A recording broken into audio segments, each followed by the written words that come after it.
It's time to add some spice to your nooner. Nooner funny. This is the place where big-time guests, bold opinions, and little cute doggies come together. This is Rothman and Ice. Sponsored by Pella Columbus, the #1 rated windows and doors in Columbus. And we welcome you back in Rothman and Ice. Anthony Rothman, Matty Ice Hayes, TLC, behind the glass. Good to see you, fellas. Is he left eye? What member of TLC would he be? The loose cannon. If he were to be, a part of that R&B trio, would you be left eye? I think I'm the one who burned down Andre Rison's So you're house. left eye. Let me ask you this. I'm mixing it up. Were they the ones that were... Oh, go yes. chasing okay. All right. Thank you. Yeah. How did you just read my mind. I just said, were they the ones that were chasing the waterfalls? Actually, I'm actually kind of proud of this one line. So when I was, and by the way, let me just set the table. Welcome back, by the way. Because this is weird. Yeah. Thank you. That we have a Ryan Day pop-up press conference. Okay. A pop-up presser that is supposed to happen in the next couple of minutes. So you're going to ask me the right question. Well, what's he going to talk about? Well, apparently it's more of a recap of spring, like all-encompassing kind of spring fling, and then he can move into the draft, the guys that just went in. Oh, yeah. Talk about them. 14 and of then, them, AR? Yeah, and so the Fab 14. And so I don't know when this is going to start or how long it's going to go. That's why I didn't put my normal over-under on it yet. Mm-hmm. I always got to wait till it starts. But things are good right now. If you're Coach Day, you want to get in front of a microphone, in front of a camera as much as you can. Well, Matty, he really doesn't have any fear of that because apparently he was named to the Football Writers Association of America Super 11 Coach of the Year, the Super Terrific Happy Hour. He was named that guy, and it's the coach who provides, quote, outstanding media accessibility to their program throughout the season, notably through consistent interview opportunities with the head coach, coordinators, assistant coaches, and players. Interesting. This is a new one for me.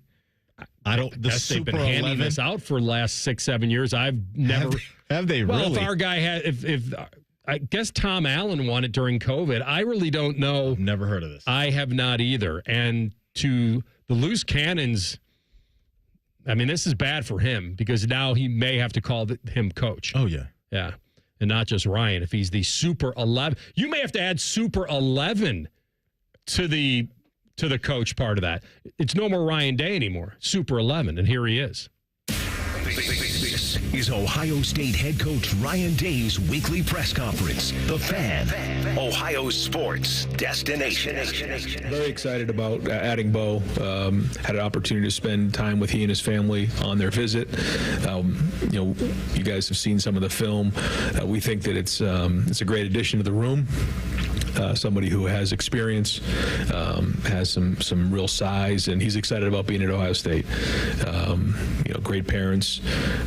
Mom is actually from New Hampshire, where I'm from, so there was a connection there. Both parents went to UConn, but Bo made it very clear that he wanted to play at the highest level. Hit it off with Larry, which Coach Patricia, and so I think it'll be a great addition to our room as we head into the summer. Are you guys actively looking for a D tackle in the portal, and how's that going? We are. We have. But, we wanted to make sure that, when we bring somebody in, it has to, be an upgrade to what we have. And so we're not just going to do it to do it. I think that we have looked, and we're going to continue to look, but we're not just going to bring in someone just to do that. And so we'll continue to evaluate that. Austin Warren, Rivals. Right, when you look back at the film from the quarterbacks in the spring game, I know it's just 1 of 15 and it starts over in August, but did the mixed bag to the negative get better as camp went on and finished there? Yes, I think so. It was very generic looks, but I thought Lincoln missed a couple early, but then got into a rhythm. But other than that part of it, I thought both Lincoln and Julian handled the environment well. I thought they handled the huddle well. I thought they handled everything about that well. That was a step in the right direction. We all know that, again, the looks were very generic and those type of things, but you still got to execute them. So I thought that was good. I think there has been progress made. I think the next couple of months, those guys coming in here and continue to get stronger and faster and getting on the film. Now they have cut-ups that they can watch to grow from. And then, as we all know, the summer will be huge. So, I'm encouraged with what we saw coming out. You can see the talent with Tavian. He just needs more experience, needs more at-bats. And the more he does that, the more he'll be in the mix. But right now, it's a two-horse race. Stefan Kreisky, Cleveland.com. Ryan, you guys didn't lose any scholarship players in this spring portal window, but you did have a few walk-ons leave. How much of that is because of the potential of the roster limits and things of that nature? I guess how tough is it to do that? Yeah, it's tough because you hear about the 105 and you have to have real honest conversations with young men about whether they'll be guaranteed a spot or not. Then you hear that maybe there won't be a 105, and we're having these conversations in real time. And what I don't want to do is look a guy in the eye and say, sorry, we don't have a roster spot for you, right before the season, when I haven't at least had the opportunity for them to just get in the portal and check out what their options are. And so, we were just being transparent in those situations, because these guys, whether they're a scholarship player or a walk-on player, they still put as much work in. And so I just felt like that was the right thing to do in a time where we don't really know for sure how it's going to shake out. Marcus Hartman, Dayton Daily News. I was wondering, kind of along those same lines with talking about Atkinson, what was the final evaluation of C.J. Hicks after the spring that he had? And I guess what does it say about him that he's still here? Yeah. Well, somebody who loves being a Buckeye. He works, really, really hard every day. Puts in extra work. He was even in there just when I walked in here. He was out there getting some extra work on his own. He wants it, but I think he's made the transition well. When you make the transition from off the ball to on the ball, and you watch Sonny transfer from being at the third level to the second level. When you make that transition from being on the second level to on the ball, things change, and I was remarkable to me how quickly Sonny made that transition. I'm hoping CJ can do the same thing, but it does take time. As opposed to being off the ball and running to the ball, you're constantly engaged in blocks or looking to avoid them. He did a really good job in the pass game. He's growing in the run game, learning how to set the edge and get off of blocks. But we're encouraged with what we see. But again, it's going to have to be a big summer for him. And I know he and Mick and Larry are talking about exactly what the right weight should be for him to carry, knowing that he's going to be on the line. Dylan Davis, Delaware Gazette. After the spring, when you give these players their directive for what they have to get better at this summer, what were those things particularly in the league? Like, what were the specific things like, hey, you need to do this better if you're going to take a step forward in this race and come the ball? Yeah, I won't get into all the things technically, but each guy has something like, okay, throwing wise, some things they want to get better at, and so they'll go out there and work on those things, and we try to help as much as we can in terms of those improvements, but then also is just the overall understanding of the offense. When you have the cut-ups to watch, and you actually see yourself doing it as opposed to Will doing it or CJ, or, we have years of cut-ups of the same plays over and over again. You can see Dwayne running it, or, Justin Fields running it. But when it's actually you doing it, it looks and feels different. So, the technical parts I won't get into, but for all three of them, it's really about understanding the offense better, understanding protections, understanding the route structures, how the ball has to come out, third down, red zone, understanding the entire offense. We put a good amount in, but there's still a lot that we haven't put in, so we need to continue to dive into that. Ultimately, they will be evaluated on how they make their routine plays routinely, and then how they do on third down, red zone, and 2 minute. And you've heard me say that before, but that's it. And each guy has a different skill set, and so we've done that before, where we've adapted based on who we have, and we'll do that this year. But it's going to be exciting because we have some really good weapons coming out of the spring. We feel like maybe even a little bit different than we've had in the past. So fired up about that, and fired up about where this offense can go. And I have to make sure I remind myself that the idea of the spring, again, you've heard me talk about this, is to get individual players better. And then as we come out of the spring, figuring out what this looks like as an offense and as a defense schematically. So that's what we're all involved with right now. Coaches are on the road recruiting, but it's also part of that. The guys in the building right now, we're starting to put that together as we head into June. For Tavian, when it's experience, it's welcome back. He just has to get experience. Is there any way to simulate that this summer? Anything you can do to get that? Man, I tried so many of those different things, and this is a long conversation, but even having a son who's now a sophomore and who's a quarterback, you just realize that if you play basketball, baseball, lacrosse, all these other sports, you constantly play games. You could play 5 basketball games on a weekend. You could play, I don't know how many lacrosse games they play, but they play a lot. Soccer, my daughters, they play all these soccer games. How often are you actually playing 11-on-11 football and playing the quarterback position? And I think that's why you see so much, back and forth, confusion. It's just not very much a science, even when you get to the NFL and the draft process, because these guys haven't played a lot of football, and so you don't know where they are. You don't know always how to compare where they've played to where they need to play, the types of throws that need to be made. So I think about this a lot, and Tavian, needs to get as many of those reps as he can. We've tried in the past. We've tried the virtual reality, where when I was in San Francisco, we would actually, have people, simulate defenses, simulate blitzes, so they could stand in there. We'd actually put the turf down, and they'd have the VR, and they'd be going through the reads, and it wasn't the same. It's just not the same when a 320-pound guy is trying to rip your head off in front of you. It's just not the same. So what do we try to do? We try to watch as much film as we can. And try to simulate it the best we possibly can, but there's nothing like getting real reps, and that's why we made the guys live this spring to feel what that was like, because these guys haven't played a lot of football, and so they don't know what that's like. So I'll go off for an hour about this, but this is the kind of the world we live in, and something I'm passionate about. So the more these guys can play 11-on-11 football, it's better. We need to keep it to one question because we have a lot of guys that want to ask. Spencer Holbrook, Letterman Row. Right now, you've had a couple weeks to digest what you saw in spring practice. What are your evaluations of Matt and of Tyler as first-time coaches here, and what do you think the next step for both of those guys? Matt Patricia and Tyler Bowen, yeah. First off, I think you look at the players, and I meet with every single player after the spring, and I asked them, rate your relationship with your position coach, with your coordinator, 1 to 5, 5 being great, 1 being not very good at all. And the feedback I got on both of those guys was excellent, really good. That's the first thing. Second thing is, in recruiting, you talk to the recruits, how's your relationship with Coach Bowen? How's your relationship with Coach Patricia? Again, like thumbs up across the board. And I think, when you get around the players, you get around the recruits, you guys will hear the same thing. You can either it is or it isn't.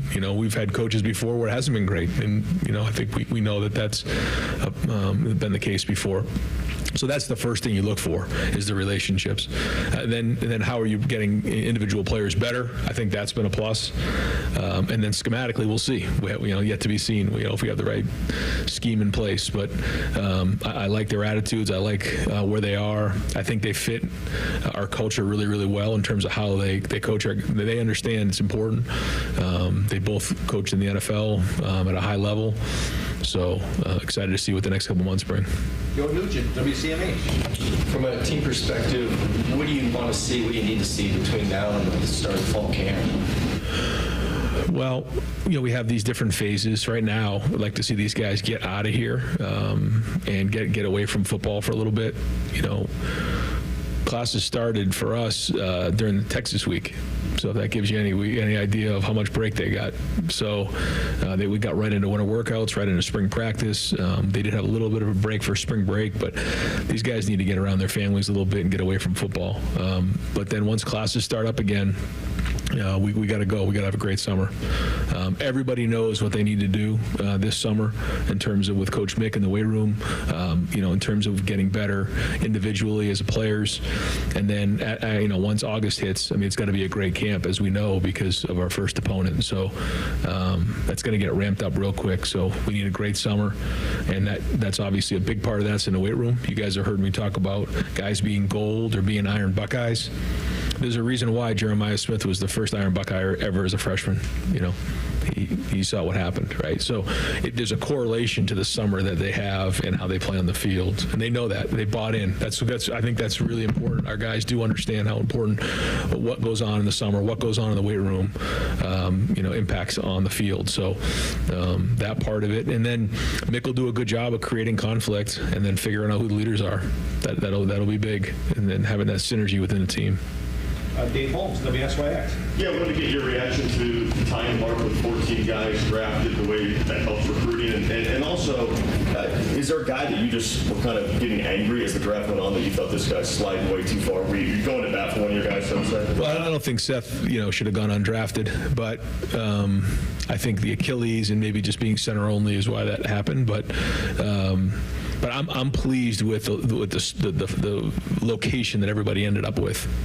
I don't think there was really anybody that got drafted where when you look at it, you say, man, that's not a good fit.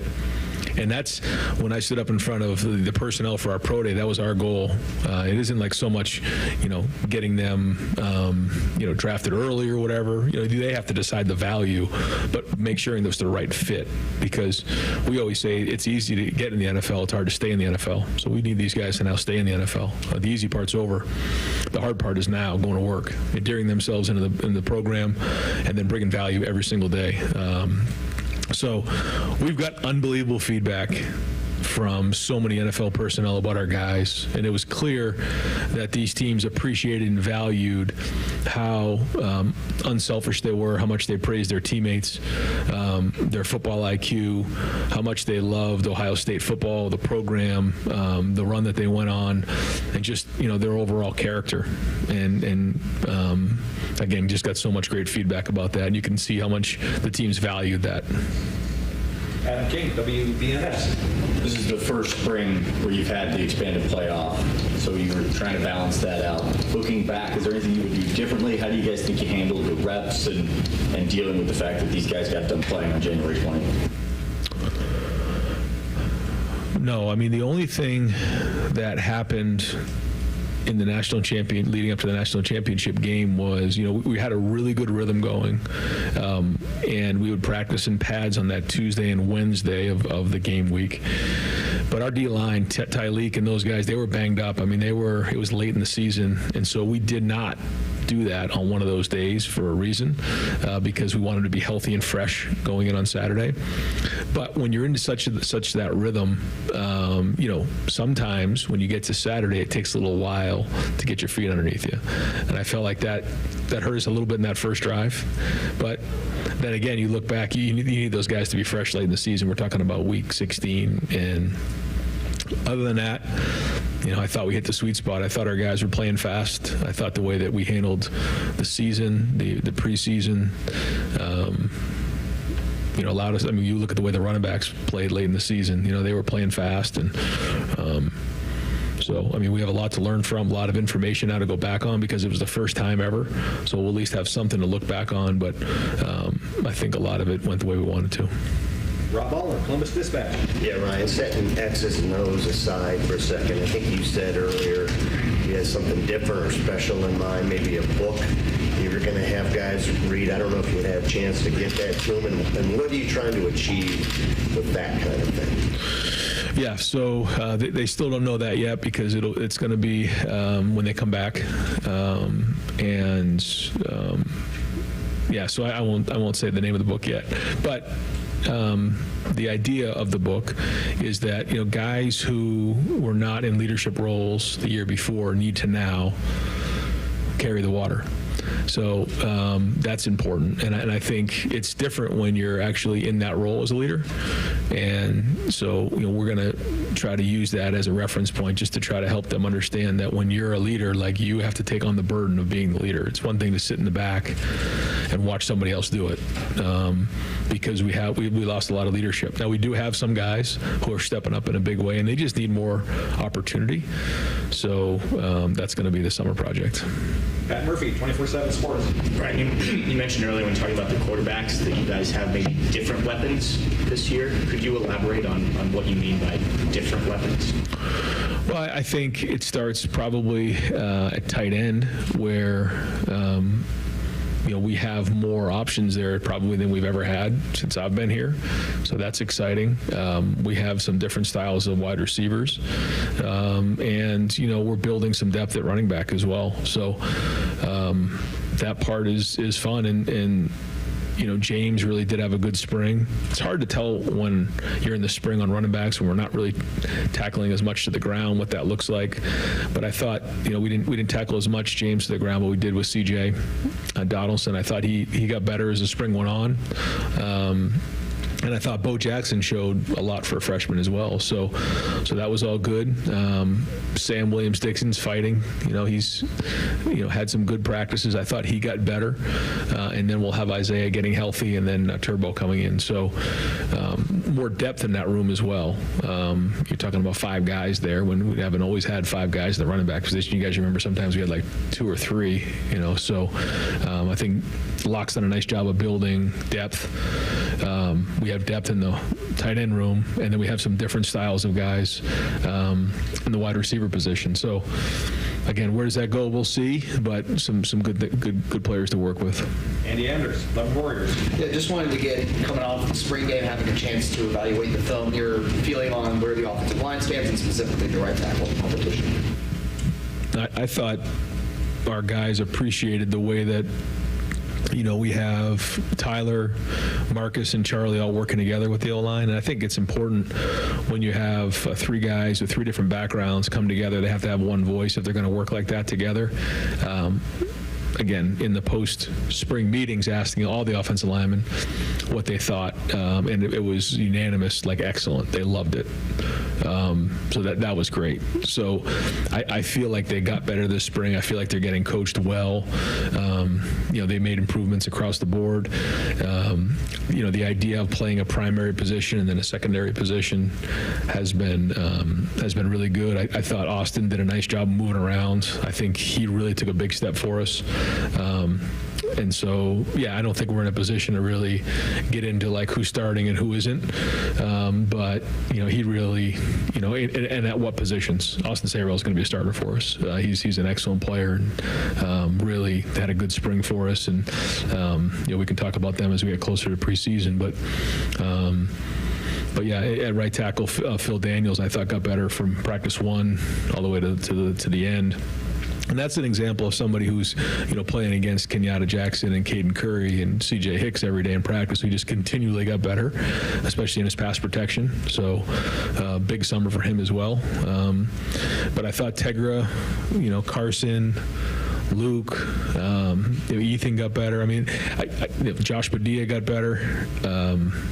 There's a lot of guys there that I felt like were really improving on a day-to-day basis. So I feel like sometimes you look at it and you're like, okay, if Tyleek and Ty were in there, what would that look like? So you have to compare that part of it, on each side. I think the defensive line did win some battles in there, but I would say overall, the offensive line probably won more than they lost over the spring, and so that's a big emphasis going into the summer is, with that D-line is shoring up that depth and making sure those guys are playing at a high level. So sometimes, again, in the spring, you're not sure, where to give the credit or the blame, but I thought they competed overall and got better. All right, Nick Walker, Letterman Roll. Ryan, you mentioned coaches being on the road earlier. How pivotal is this time when recruiting with the evaluation period leading into the spring camps and just what you guys are able to do? Yeah, I think we have to do a better job now than ever of evaluating. I think maybe in the past we've selected, quite honestly, but we got to evaluate now more than ever because of the way things are structured. So this is a very important time for our staff. We've got to get out there and make sure that we're evaluating these guys at a high level to come in and play all types of different roles. You may have a guy who's coming in to make an impact day one, and you may have a guy that's coming in to be a developmental guy that maybe we're expecting to see on the field in year 2 or 3. All just as important. Just like when you're in the NFL draft and you're drafting a guy in the 6th and 7th round, those are important decisions when you're bringing in undrafted free agents. So we all know that we got to hit on the first rounders, but then there's all these other guys along the way, and so that's kind of how we're looking at it. It's becoming more and more like the NFL. So evaluations are critical, and we got to make sure we're on point with that. Joey Kaufman, Columbus Dispatch. And the fact that you didn't lose a scholarship player in the transfer portal window this spring, just what allowed you to kind of retain the roster at a time when that's not a guarantee, and just what you made that ultimately? Yeah, I thought it was. It says a lot about our team. I think stability is very, very important, and it's always important to be transparent in recruiting, but now more than ever, what you say you're going to do, which is your character, what you say you're going to do, you have to back up, and I think we've done that. And the other part of it is when we recruit guys now, like, we want guys who want to be at Ohio State. If we have to talk you into coming to Ohio State, if money's the first thing you're looking for, this isn't the right place for you. And if people choose Ohio State because they want to come to Ohio State, they're more likely to stay. And so that's just a philosophy that we've had here, for a long time, but now more than ever because of the way things are. And I think, guys enjoy being at Ohio State. They like being here. And so as long as they're being valued, then they're going to stay because they know the development. Tony Gertman, Buckeye Hub. Sounds like the judge in the House case isn't going to approve the 105, so you guys should have more players. Are you guys talking about that? How are you planning on filling that out?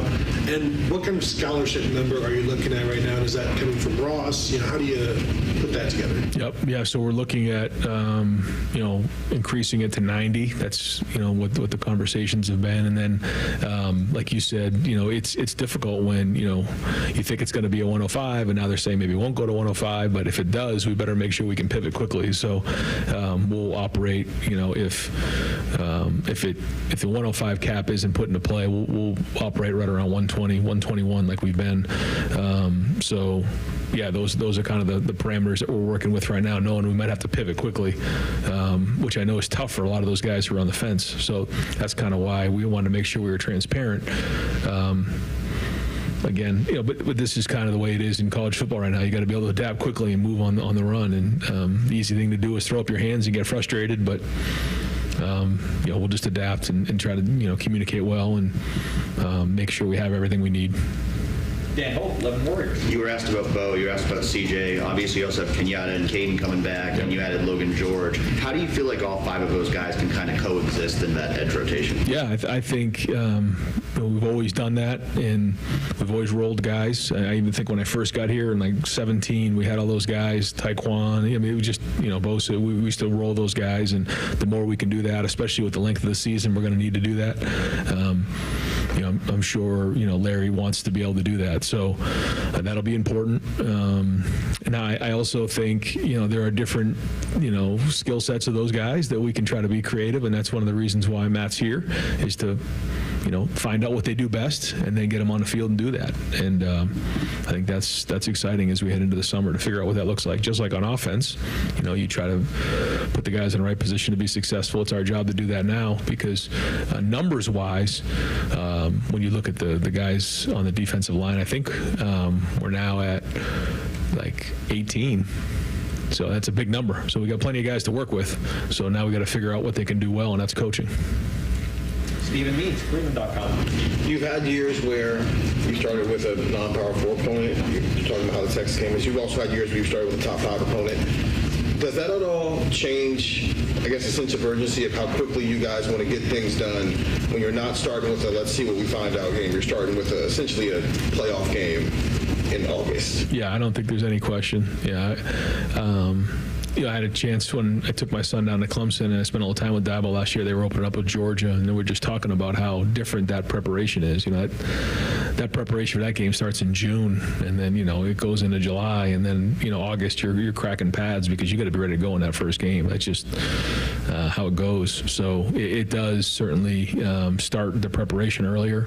Everything's ramped up sooner. And, you can tell. I mean, I've been talking about it now since, we started spring ball, because you just know.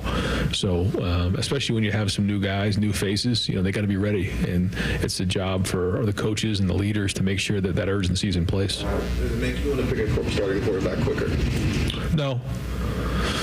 No, because you still have to have the focus on the long term. This is a long season. But that being said, we're going to do everything we can to make sure we have the right person in that place to go win that first game, and then we'll go from there. Got time for a couple more. Bill Rabinowitz, Columbus Dispatch. I'm pretty sure you're not going to tip your hand even if you know it, but in your mind, do you have a front runner at quarterback? No.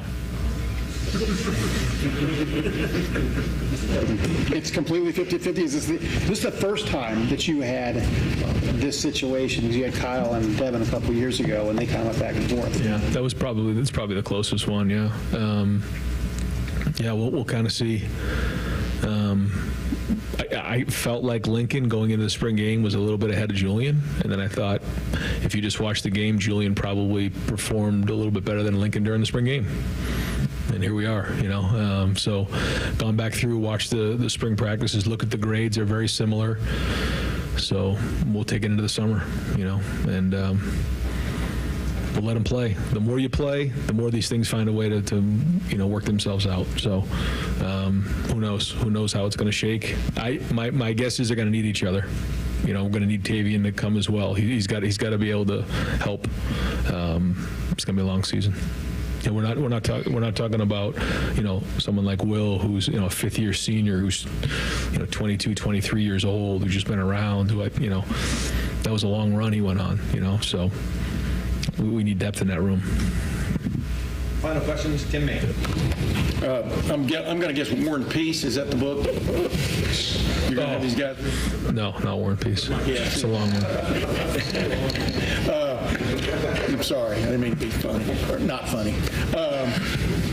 Where did you see Julian improve the most from beginning of spring to the end? What caught your eye just specifically about him and his game? Because like you said, in the spring game, he seemed to really sort of come alive. I mean, I know things are generic and stuff. But. I think for Julian, he just has to go play, and the more he's in those roles, the more he can let his competitive nature come to the surface. And I don't know if that answered your question, but that's to me where he has to just be the most competitive guy on the field. And when you know what you're doing and you have experience and you have a comfort level, then all of a sudden those things can come to the forefront. And I think the more comfortable he's getting, the better he's doing that. I felt like he did take a little bit more command in the huddle. I felt like he took more command at the line of scrimmage, because when I say command, it's coming off of a guy who had tremendous command, and he knows what it looks like.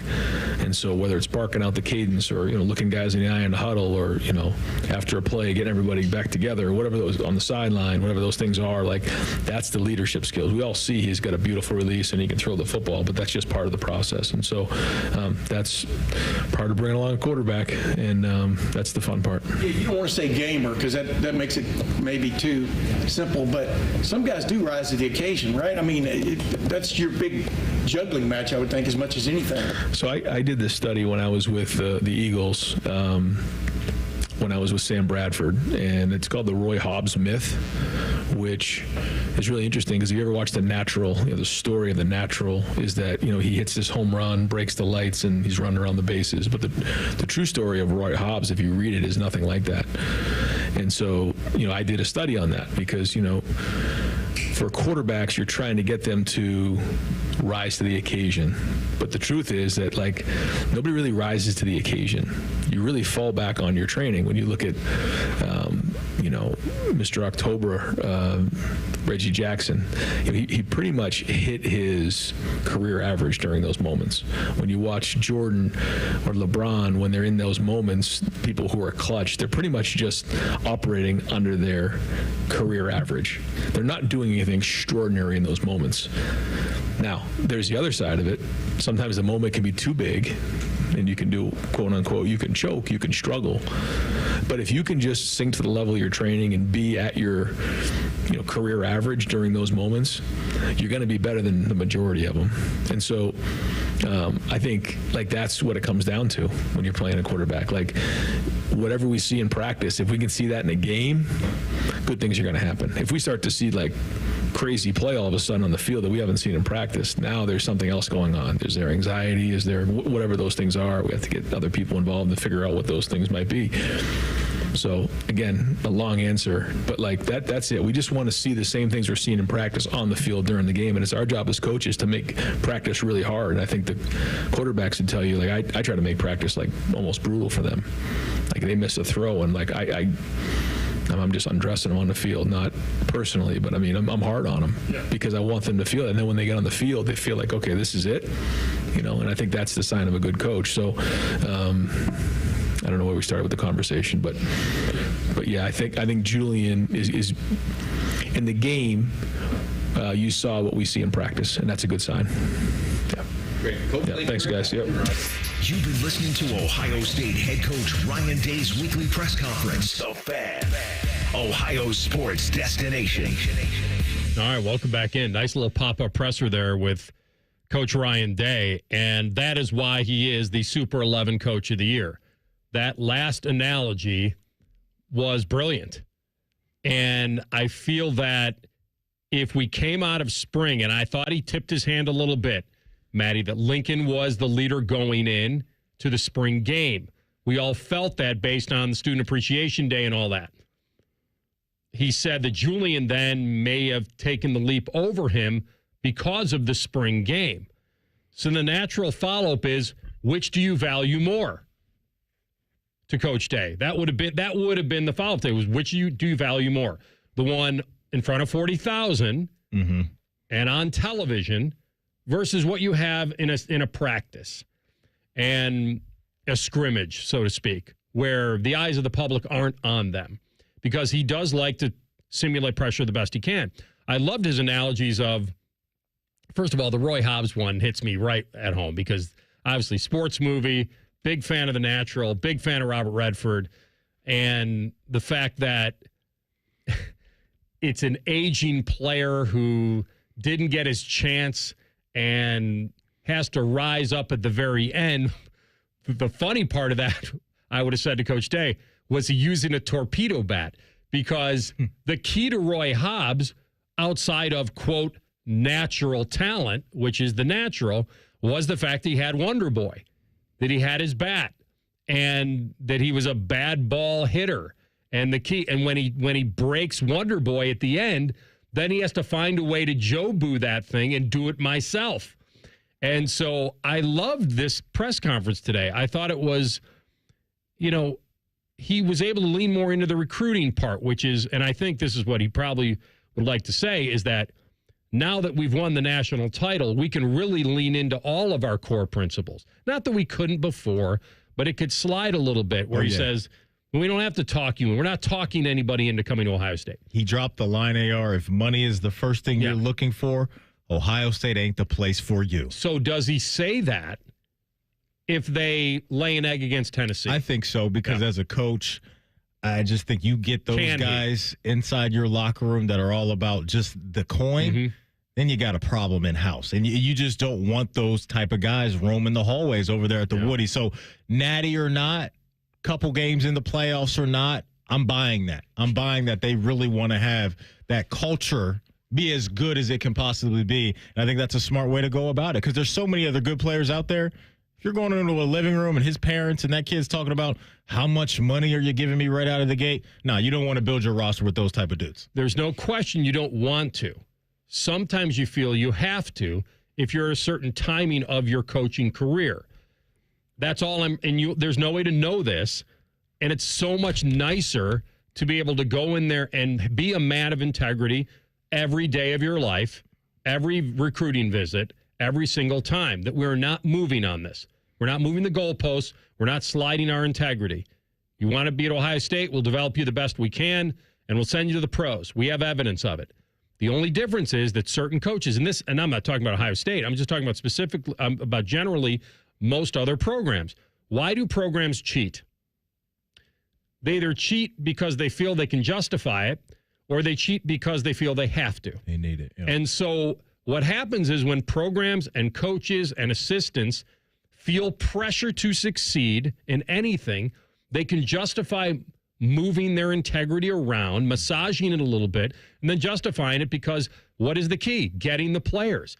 So there are programs, and you see it in the NFL all the time. Do you take chances on character issue guys because they're more talented than the character guy? Happens all the sport, time. no doubt. So that's the only reason now that you've won the national title and you fought through adversity and your story is great and you were doubted and you proved the doubters wrong and you beat some big branded programs along the way and annihilated some of them. It's a lot easier and nicer to be able to lean into, no, you need us, we don't need you. And I do think it's a balance, and he knows that. And so I thought when he dropped this was the key line. When he was talking about that recruiting part, we're not going to talk you into it, and if money's the first thing, you're not for us. But if you heard, there's a last line that he threw in there, and it was kind of subtle, but it was, now more than ever. When you say now more than ever, what that means to me is that you've now reached the top of the mountain, being able to do it the right way. And so you can really dig in and cement those core principles because it worked. You have evidence of it. It was a very special team. Yep. But I thought this was one of the great. I do have a question though that would have been interesting. Okay. To ask him. We'll do that when we come back, and then we'll kind of reset the table for you. It is Rothman and Ice on the Fan. They come and they go, Hobbs. They come and they go. If your idea of the perfect radio show is all Buckeyes all the time, then it's your lucky day, Slappy, the Buckeye Show. Weeknights at 6. The Fan. I need a small order of sheet metal to repair something in the shop. It's not much, but can you help me out? At Metal Supermarkets, no order is too small. Wait, really? Yep. What about small home projects? Yep. For a car I'm working on? Yep. Any kind of metal? Yep. Cut to size? Yep. With no minimum order? Yep. How about 1,000 cut pieces of aluminum flat bar? Yep. Choose from over 8,000 types, shapes, and grades of metal in any quantity you need. And yes, we're serious. Any metal, any size, ready fast. Locally owned on Wilson Road. Hey, what's up? It's T-Bone for Window Nation. April's a great time to spruce up around your house, like getting rid of those old, ugly, drafty, hard-to-open windows and starting fresh. Especially during Window Nation's Buy 4, Get 4 free sale going on now. There's no limit to how much you could save, and if you buy a house full of windows, they'll include a free entry door too. Plus, with 0% financing, 0 down, and no monthly payments,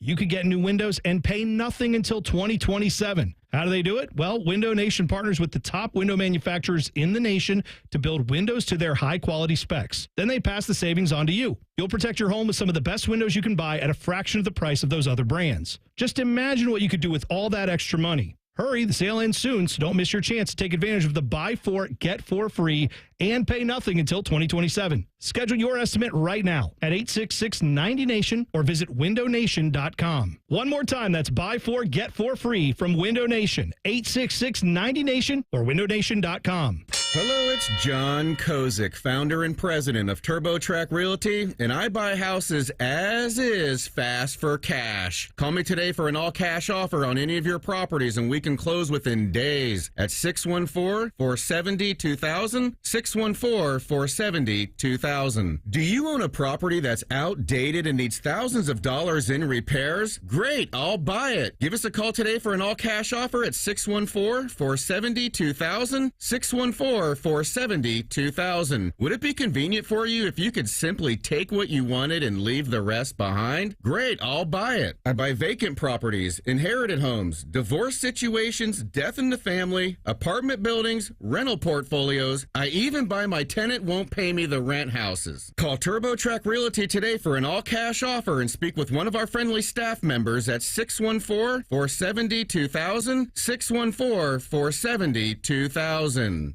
Prescriptions require an online consultation with a healthcare provider who will determine if appropriate. Restrictions apply. See website for details and important safety information. Price varies based on product and subscription plan. Hey guys, let's talk ED because millions of men experience it, but not everyone can access or afford treatments like Viagra. Well, Hims can help. Through Hims.com, you can get a full range of treatment options for ED, including daily or as-needed meds through a 100% online process. It all starts with an online intake form. Get started at hims.com/joy, and from there, a medical provider licensed in your state will determine if ED treatment is right for you. If prescribed, your medication is shipped to you for free. Find the ED treatment that fits your needs with options up to 95% less than the brand names. Millions of men experience ED, but Hims can help. To start your free online visit and save up to 95%, go to hims.com/joy. That's hims.com/joy for your free online visit. HIMS.com/JOY. Join Rothman and Ice every Thursday at 2:30 for Gold Jacket Thursday. Presented by the Pro Football Hall of Fame. A new Hall of Famer joins the show every week, but not OJ because he's dead and probably a murderer. The Fan. It's been a great run. Care Heating and Cooling has achieved goals I could only imagine 30 years ago.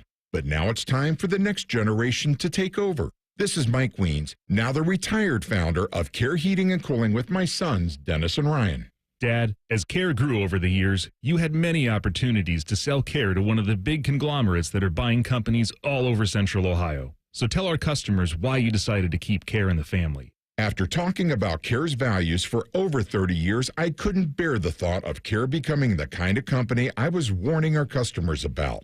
I know the two of you will continue to treat our customers as I would, with honesty and integrity. We will, Dad. In 2024, Care was awarded a BBB Torch Award for Ethics and was named the Lennox Partner of the Year. You don't earn those awards by leaving cat toys behind. Call Care Heating and Cooling at 1-800-COOLING or schedule an appointment online at careheatingandcooling.com. When you need a company you can trust.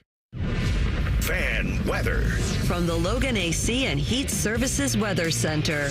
Today is a 10 TV weather impact alert day for strong to severe storms this afternoon into the evening. We will start off partly sunny with highs climbing into the low 80s and breezy winds developing. And then after the storms pass, lows tonight down into the 50s. Cooler on Wednesday with chances of rain in the second half of the day. For the Fan, I'm meteorologist Meredith Garfolo with your 10 weather impact forecast. The Fan Poll is brought to you by Caster Connection. Visit CasterConnection.com to shop online or to work with our Caster Solution Specialists. Maddie's favorite show is Big Brother. Don't read into it. He's only watching strangers through hidden cameras. You're listening to Rothman and Creepy Stalker Guy. All right, nice little pop-up presser. We have a lot to do today with you. We will talk Cavs after that historic beatdown at 1:30. They said what 305 curse? Sam Amico. We're kicking it in Miami. We're about to whoop some what. My God, I think they were favored by 8.5. It was over in the blink of an eye yesterday. In the first couple of minutes, and it never went anywhere else. We will get back into, and I don't want to get too Shedeur fatigue on you, but since I wasn't here yesterday, and I do think there's some stuff swirling still. He's in Cleveland today. Yeah, he pulled up. And I think Daddy Dion's with him, correct? Is he chaperoning the young lad? I did see Shedeur. I was at the facility. I believe rookie mini camps get going in the next few days and start next week as well. So you know what would have been, I was starting to think about this during the presser. Yeah, what question you got? You know what I think would have been a very funny question? And you can tell me whether he would have answered it. I raised my hand in there, whatever. You transform me back, which I'm never going back. But if you hot tub time machine, I got to sit, because at the old, when we did it at the Nicholas Museum, we'd always sit kind of, I think I was like front right or front left when Tress was there at the podium. Okay. It was always a fun thing to cover. Yeah, you were never that student that was in the back of the class. No. I definitely hide in the back of the class for certain things. Let's get into character. I'll be Jerry Yemick. All right, Anthony Rothman, 97.1 The Fan. Coach Day. Ryan. This guy. I recently heard on a podcast that the man you used to work for, the former Buckeye national champion coach himself, Urban Meyer, thinks you're going to lose 2 games this year. Are you more curious why he said 2 or which 2? Well, I'm Jerry, so Ice has to be Ryan Day in this scenario.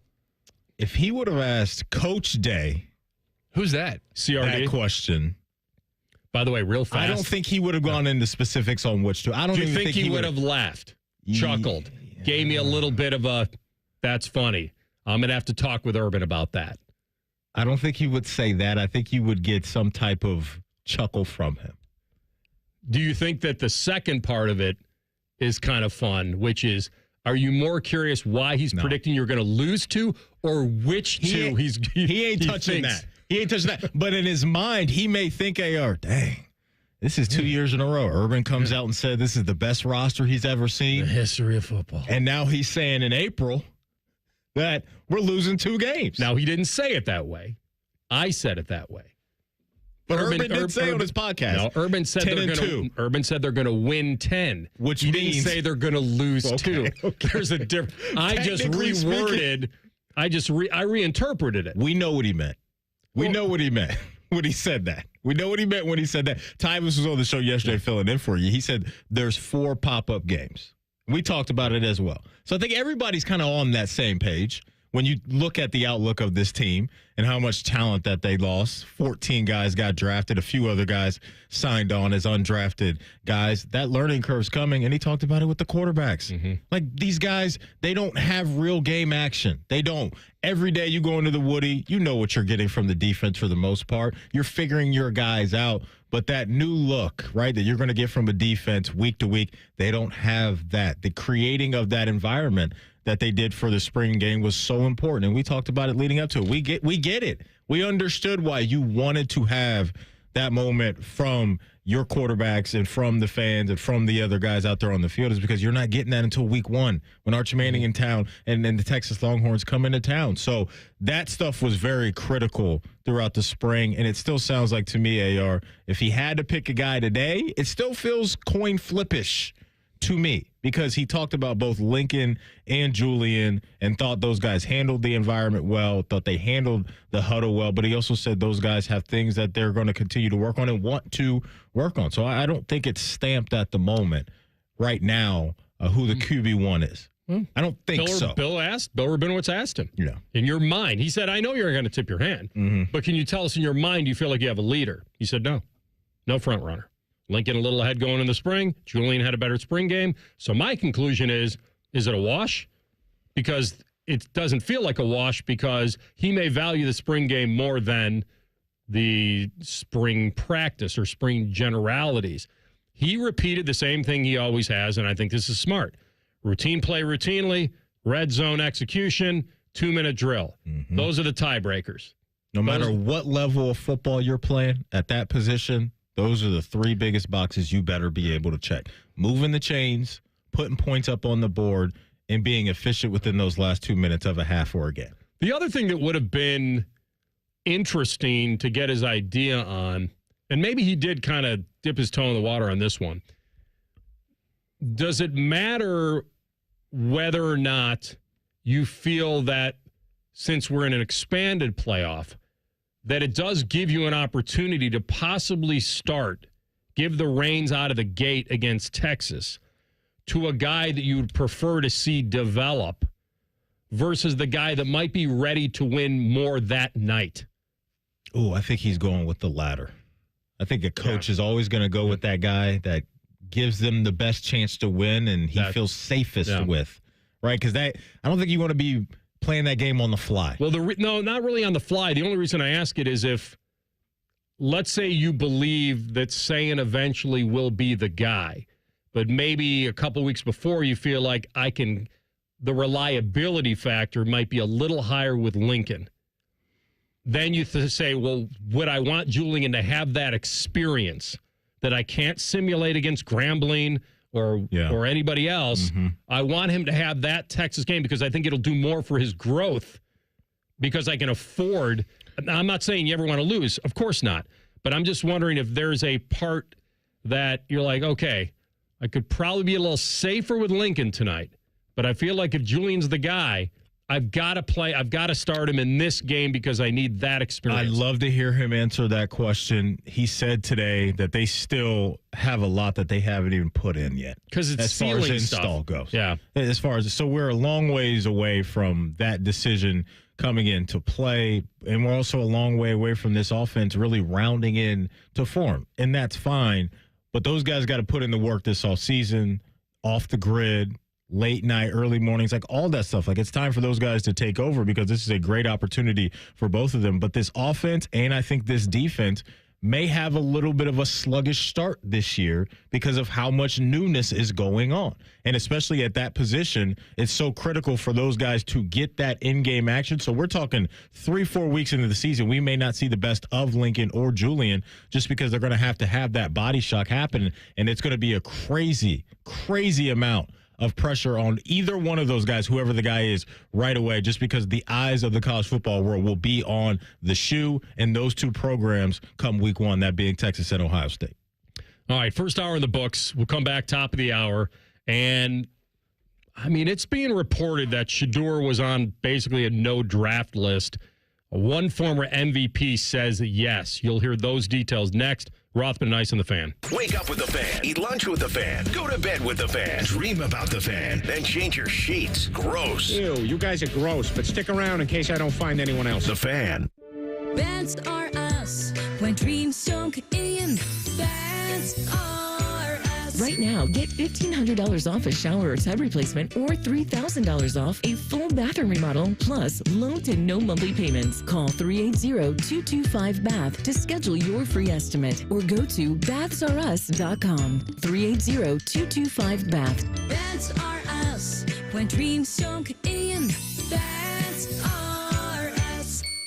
Hey there, I'm Jack. And I'm Stag. We're just two deer that want to make sure you know it's deer season at your authorized John Deere dealer. The deer season that saves bucks. You know, like us. Yeah, you can get $3,000 off select John Deere machines. No early wake-up calls or tree stands required. Just a trip to your authorized dealer before June 2nd. If you ask us, it's the only deer season worth celebrating. Visit johndeere.com/deer season to find an authorized dealer and for complete finance details. Quarterback Jordan Love isn't just on Green Bay's team. He's also on the American Family Insurance team. Because like us, he believes in dreaming fearlessly. Just chase your dreams and don't let nobody hold you back. And we help protect those dreams with the right coverage so you can dream fearlessly. American Family Insurance. Get a quote and find an agent at amfam.com. Products not available in every state. American Family Mutual Insurance Company, SI, and its operating company, 6000 American Parkway, Madison, Wisconsin. At Rocket, we believe everyone deserves their shot at the American dream. So if you're feeling locked out of home ownership, we're here to give you back the keys. We're opening doors, breaking down walls, and doing everything we can to turn renters into owners. And we're not going to stop until we help everyone home. To find out more, visit rocket.com. Rocket, own the dream. Another checkup? Why are so many people getting new puppies? Dr. Kim's veterinary office is littered with cuteness. We are booked solid for weeks, but who can say no to a puppy, right? Oh, good boy. She needs to find extra vet techs to get those pups some extra love. I need Indeed. Indeed you do. When you sponsor a job on Indeed, candidates can find it easier, so you can hire easier. Redeem your $75 credit at Indeed.com/credit. Terms and conditions apply. From the hardwood to the warehouse, performance matters. That's why Caster Connection, proudly based in Columbus and trusted nationwide, delivers industrial caster and wheel solutions to keep operations rolling smoothly. With an unrivaled online inventory and the best consultative experts in the industry, we'll help you find the right caster for any job. Shop now at casterconnection.com and save 10% on online orders with promo code ROLL10. Not a retail location. Hey, it's Anthony from my friends at Germain Honda of Dublin. And Rich and his team are ready to get you in a great new Honda this spring. Purchase or lease. He's going to make you feel awesome about your next vehicle and your experience. Grab a hold of this one, a 2025 Honda Accord Hybrid Sport. Lease it for only $347 a month for 36 months, 30,000 miles, and only $19.99 down. He's got rates as low as 2.9%. Germain Honda of Dublin on Sawmill Road, just south of 270. Broadcasting from the Lindsay Honda Studios. Honda makes the cars. Lindsay makes the difference. Visit lindsayhonda.com. WBNS-FM, HD1 Columbus. The Fan. Sports Center. Good afternoon. I'm Ryan Baker. Good news for Blue Jackets defenseman Zach Werenski today. He's been named a finalist for the Norris Trophy that goes to the league's top defenseman every year. Werenski, Colorado's Cale Makar, and Vancouver's Quinn Hughes were the finalists. Supposed to be a lot of baseball played today in the Buckeye State. Let's start up at Progressive Field. The Guardians will take on the Minnesota Twins at 6:10. Down in Great American Ballpark, the Reds, they've got a 5-game winning streak. They look to make it 6 when they host the Cardinals tonight. First pitch is at 6:40. You can hear that one over on ESPN Columbus beginning at 6:10. 4 games in both the NBA and NHL playoffs tonight. In the NBA, Indiana goes for the series win against Milwaukee at 6. The Knicks host the Pistons at 7:30. At 8:30, the Celtics welcome the Magic to Boston, and the Nuggets host the Clippers at 10. Breaking sports news on The Fan. Now you can watch Rothman and Ice. Go to YouTube and search 97.1 The Fan. Rothman is wearing the pancake makeup, so you might as well watch. Back to Rothman and Ice. All right, the Shedeur shuffle ends up in Cleveland after all. We've not really experienced a lot of this, and I've heard a lot of dudes talk, Stephen A., and a lot of the national people about how could this have happened. We've never seen this happen, where you have a consensus top 25 pick or first round lock, slip all the way to the 5th round. And so my first reaction to this was that certainly there's something here from a personal standpoint, from a character, something that teams were not buying into, that maybe it just wasn't 100% football. When he slipped past the first round and we came in on Friday, I thought, okay, this is just a talent thing. He may go even top of the draft here in the second round. Then the slide continues. But I came to the conclusion, Maddie, that I don't believe that 32 owners got on a basically, I don't know, some sort of chat and said, okay, no one's taking him in the first 4 rounds. He's off limits. We all agree? Start of the 5th round, he's fair game. I don't believe that. I don't believe that happened. The NFL is all about talent. Now, we've seen, Joe Mixon punched a girl on video and was drafted in the 2nd round. The Browns signed Kareem Hunt after he was seen on video kicking a girl on the ground in a hotel. Nothing shocks anybody anymore. It's talent. Now, quarterback's different for a lot of these teams because it's the leader of the team. Everyone looks up to them, the maturity level, the command, and all that. So I'm not a conspiracy theorist when it comes to Shedeur.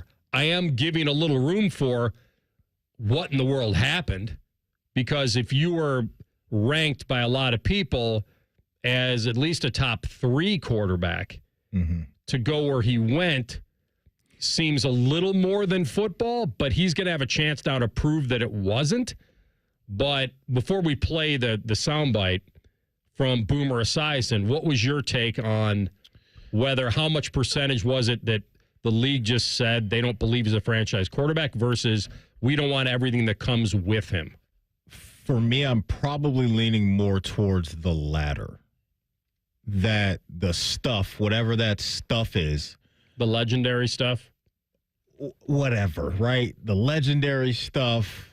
See, to me, because it's really not that much stuff that would, I guess, bother me personally. But that's just me. Because it can't be about football. It can't be. To me, there's no way, after what you watch this guy do over the last couple of years, lead the country in completion percentage, distribute the rock to an amazing player, Travis Hunter, and then some really not household names at all, and have a great body of work or a really good body of work at the quarterback position, that it was about football and the league deemed guys like Dylan Gabriel and Tyler Shuck better than Shedeur. I don't buy that. I don't think that was the case. So I would lean more towards the other stuff. But my mind does go to, because you brought up the ownership thing. I don't think that we had a whole bunch of owners that got on a call, like you said, and said, hey, we're not taking this guy into the 5th round. But I'm also not going to completely put that to bed after what we saw happen with Lamar Jackson.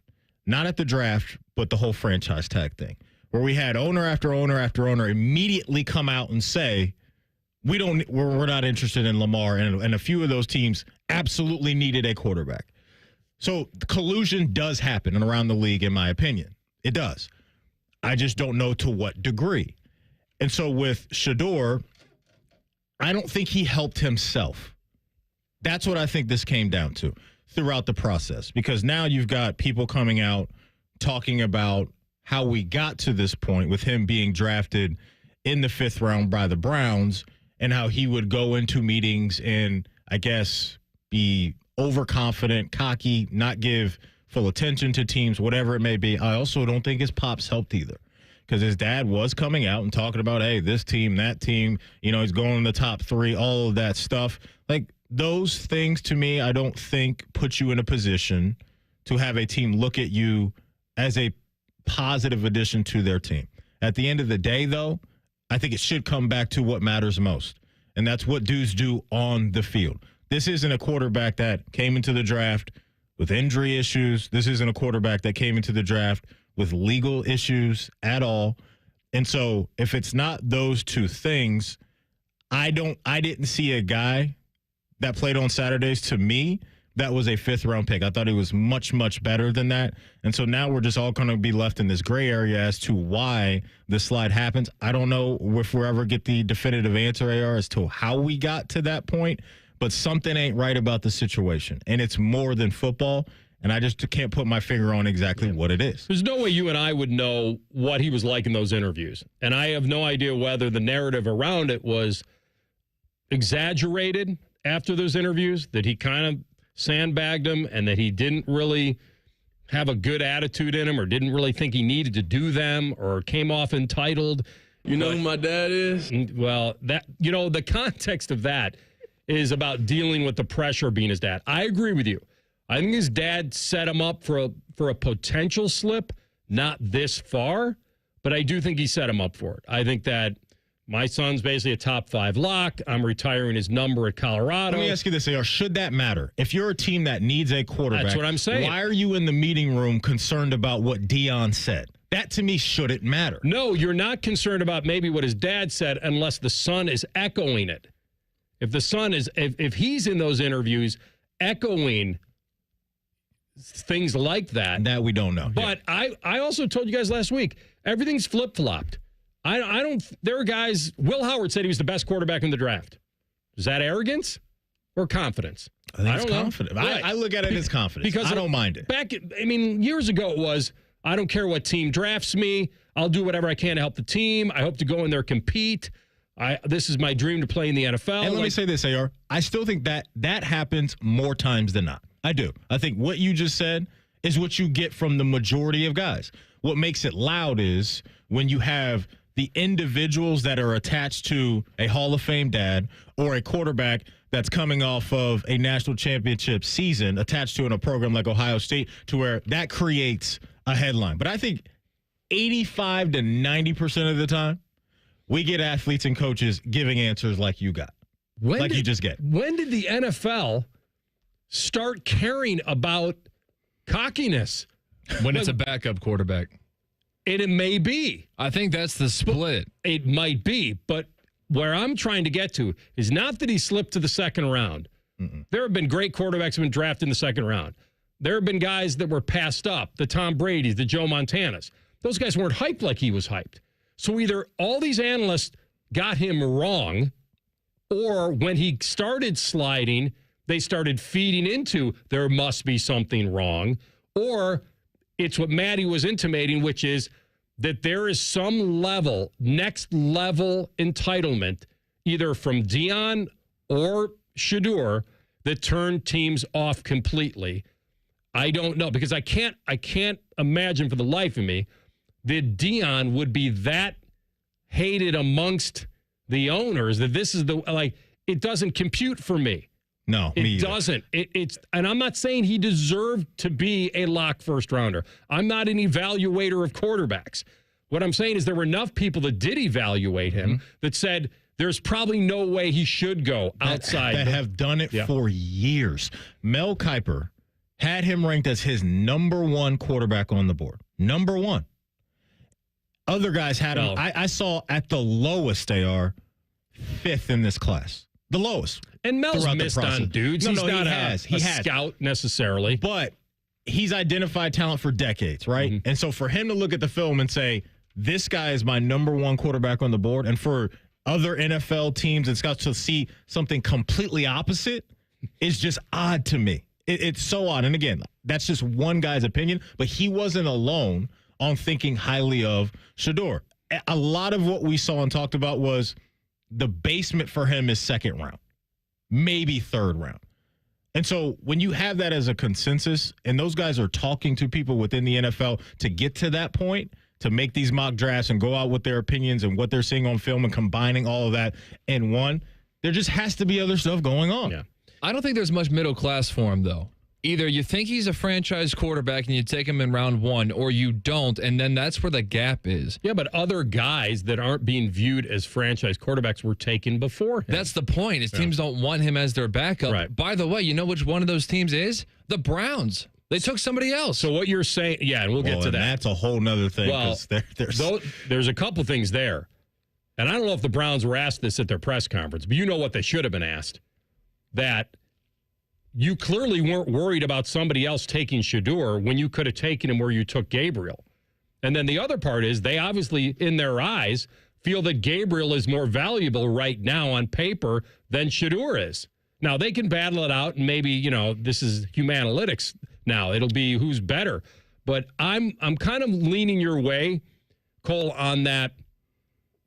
When I talk about talent winning the argument all the time, you better be a super talent for teams to want to take on baggage. I don't know how much baggage he brings, and maybe now this could be the ultimate thing for him that changes whatever the narrative is around him. Because now he turns into a sympathetic figure, and now he turns into an underdog versus an overhyped guy. Let me ask you this. Did the league view Johnny Manziel as a super talent?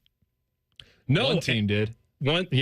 Ironically. But I'm with you, Maddie, that's why I keep asking the question. When did this league start becoming not a quarterback desperate, needy league? It's been that way for a while now. They don't care. They'll trade up. They'll do whatever it takes. They'll send 3 first-rounders for Trey Lance. They'll do whatever it takes to see if they could gamble and hit the right guy. He's a big slider. It wasn't that he slipped into the 2nd round for me. That's okay. I thought he was going to get taken at some point then. But then you start seeing all the other guys get taken, and we've never seen a guy who's been hyped this much drop this far based on non-tangible things. Criminal stuff, like stuff where injury concerns, any of that. We've never seen that part. And that's the thing as well. Like Shedeur, I don't remember hearing anything coming out of Boulder with him doing off the field stuff that could potentially turn off a team. Nothing. And I'm okay. I got one. What was it? He and Shiloh weren't in training camp because they were in Europe doing some fashion show. Okay, whatever. To me, that's the only one I got. That's not the end of the world to me. For me personally. Maddie's leaning into where probably should be. I mean, it's nothing like that crazy. And I just keep coming back to, like, it can't just be, unless he was just like the most arrogant, entitled, I'm the greatest. If you don't pick me, you're gonna regret. Like, we've had guys for me to buy. We played a clip yesterday from Shedeur where he's talking about. Let's do it. I want you to hear the clip from him yesterday. And this may be hindsight now that he's got a team. But this guy, to me, doesn't come across as a me-first guy when you hear the clip about what he's looking forward to in Cleveland. All right, you'll hear that, and then you will definitely hear the former MVP on that he knows for a fact, not that they all did it, but a few definitely took him off the board. Rothman and Ice on the Fan. Winners of the prestigious Platinum Microphone Award every year, given to the best radio station in the world. No need to look it up. It's real. The Fan. Need inspiration? Shop Kroger for mouth-watering meals and appetizing ingredients. Our low prices add up to big savings, plus over $600 in digital coupons each week, and up to $1 off per gallon at the pump. At Kroger, you always get big flavors and big savings. Kroger, fresh for everyone. Fuel restrictions apply. Right now, save big on 2-pound packages of fresh, delicious strawberries. They're only $3.99 each with your digital coupon. Kroger, fresh for everyone. Breaking news coming in from Bet365, and it's no surprise. Same game parlay from Bet365 just keeps getting better. Well, it's even easier to make a bet. Choose from the most popular markets like hits, run line, totals, and home runs. So many to choose from. Download the app, start building your bet, and see why it's never ordinary at Bet365. Gambling problem? Call 1-800-GAMBLER. 21 plus only. Must be physically located in Ohio. T&Cs apply. Feeling stressed or overwhelmed? Not sure how to get the mental health help you need? We've got your back. Call the Mental Health Insurance Assistance Office at 855-438-6442. We'll help you figure out what mental health benefits may be in your health plan. No more confusion, just the support you deserve. Call the Mental Health Insurance Assistance Office at 855-438-6442. Hey, what's up? It's T-Bone. Guys, listen up. How many of you out there have been diagnosed with sleep apnea? Maybe your partner can't tolerate your snoring every night. You can't stand your CPAP machine. I totally get it. But the good news is there are alternatives to the CPAP machine. And Dr. Mark Levy is here to change your sleep and your life. Trust me, your spouse will thank you later. Dr. Mark Levy can customize an oral appliance that opens your airways, helps you breathe better, and of course, stops your snoring. That's the main point. It's quick and comfortable and an alternative to those bulky, loud CPAP machines you always hear about. For over 15 years, Dr. Mark Levy has led the way when it comes to treating snoring and sleep apnea, and now he's expanding his practice to better serve his patients with a brand new location in Marysville. I love Marysville. If you're snoring and not sleeping, you need to call Dr. Mark Levy's office today. Do not delay. Schedule your appointment today with Dr. Mark Levy at 1-800-MORE-SLEEP. That's 1-800-MORE-SLEEP. You can also visit him online at sleepbettercolumbus.com. And now, sleepbettermarysville.com too. Don't sweat it. Call Care Heating and Cooling and we'll fix your air conditioner fast. 1-800-COOLING. Hey folks, Austin Ward here with an opportunity to lose 40 by the 4th. Yes, pounds. And why not? I dropped my first 40 in just 8 weeks. It was easy, and it will be easy for you too. Take the medication-free and lasting approach. Awaken180weightloss.com. Oh, hey, a fan show where you can be the star. Sundays at 11, it's the new fan call-in show presented by ESPN Bet at Hollywood Casino Columbus. Your calls, your tweets, your voicemails, your opinions. You could be a homer, a hater, or whatever you want to be. Your family may not listen to you, but we will. The fan call-in show presented by ESPN Bet at Hollywood Casino Columbus. Sundays at 11 on The Fan, Ohio's sports destination. Hello, it's John Kozik, founder and president of TurboTrack Realty. Do you want to sell your property, however, you need a little help getting through the process? Let's say you have years of belongings in the home. It needs a lot of updating, you're overwhelmed, and you may need help finding a place to go. I will help you. Visit us today at TurboTrackRealty.com or call me now for an all-cash offer and, more importantly, the help you need at 614-470-2000, 614-470-2000. Does heel pain make you hobble just getting out of bed in the morning? If heel pain is affecting your ability to exercise and meet your walking or running goals, relief is as close as your local podiatrist. Podiatric physicians are highly trained doctors who specialize in medical and surgical treatment of the foot and ankle. Ohio Foot and Ankle podiatric physicians are available across the state and are devoted to providing the highest quality foot and ankle care. For more information or to find a member of the Ohio Foot and Ankle Medical Association near you, visit ohiofoot.org. Fan weather. From the Logan AC and Heat Services Weather Center. Today is a 10 TV weather impact alert day for strong to severe storms this afternoon into the evening. We will start off partly sunny with highs climbing into the low 80s and breezy winds developing. And then after the storms pass, lows tonight down into the 50s. Cooler on Wednesday with chances of rain in the second half of the day. For the Fan, I'm meteorologist Meredith Garfolo with your 10 weather impact forecast. Bet365, the official online sports book of Rothman and Ice. Whatever the moment, it's never ordinary at Bet365. The Fan, Ohio's sports destination. miss a minute of Rothman and Ice? Check out the podcast. Type in Rothman and Ice wherever you get your podcasts. Download and subscribe. Back to Rothman and Ice. You know, and here's the other thing, that not every team in the NFL needed a quarterback. Even a late quarterback or a depth piece quarterback. Not every team does. So to kind of paint this as there wasn't a team in the NFL that wanted him except the Cleveland Browns, and if they did want him, why didn't they take him before Dylan Gabriel? That's a question you got to ask Andrew Berry. And Jimmy. I need to hear from Jimmy. And, you know, they got a new OC in Tommy Rees, and he'd probably like an accurate quarterback who gets the ball out quick and all that. So, and he was fairly quick decision maker at Colorado, except when he wasn't because his O-line was faltering. Yeah. And he wanted to let a play live a little longer. I do think I'm leaving room for that because this, like I said, this did not raise a red flag for me when he slipped to the second round. It didn't. Maybe even third. Okay, here he comes probably soon, and then he can prove everybody wrong. But part of and like I also said, he's not the first guy to be cocky or arrogant or like they're all doing this. They all dress, they all do whatever as their Hall of Famers going in. Now, a lot of the first round guys, they should dress like that. It's their moment. They're going to the NFL. 32 dudes. I think everybody should. Yeah, it's a big moment. Whatever they want to do. Wear a suit, whatever. Who cares? It's not just the suit. I'm just talking about just decked out in hundreds of thousands of dollars worth of jewelry. It's just the way it is. I mean, I'm just saying they come in with I'm the guy, I'm the man kind of I don't know if your wardrobe speaks to that. Really? No, I don't think so. It's fashion. Like, Joey B's wearing a backless suit. Well, he already made it. Paris he fashion. already made it. Yeah, but whatever a guy wears it to a draft, like, to me, that should not matter at all.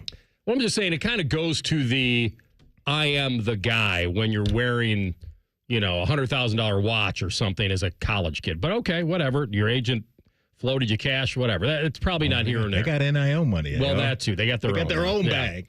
So, but the point is that with Shedeur, I never really thought it was a red flag until 4 rounds went by. And then I thought, okay, what happened? What did he do? And I'm not putting this on. My original point is that once teams passed on him, then they passed on him. But as the rounds kept getting later, then he becomes what you'd call a value pick. So he wasn't even a value pick in the 4th round. So you start reading some things, and let's hear. You want to play the Boomer first, or do you want to play the Shedeur first? You can play the Boomer first. Okay, so this is Boomer Esiason, former MVP, multiple Pro Bowl quarterback on in New York. Shedeur Sanders just torpedoed himself. His attitude off the field at the combine, his dad didn't help him either. You know, he was on podcast talking about, this is my son. If I can get him to where I want to get him to, I'm going to do that. But, you know, when you listen to this kid talk right prior or at the combine about if you want a new culture in your locker room, I'm the guy to do that. I can turn it around. I mean, he's very high on himself. And I think he was very off-putting to many, many coaches and general managers in the league. And I'm telling you right now, and I know this after talking to 3 different personnel people in the NFL this weekend, they didn't even have him on their board. They took him off. And they took him off because the owner said, take him off. I don't want that guy. I don't want this entitled person on our team. And I don't blame them. Are those 3 teams that needed a quarterback? Because if you don't need a quarterback, that's very easy to do and say. Very easy to do.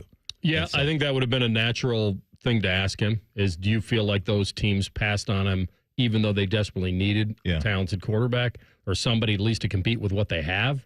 So I agree with you on that. You know what matters to me? What matters to me is what teammates do around a quarterback or what's perceived to be a leader of a team.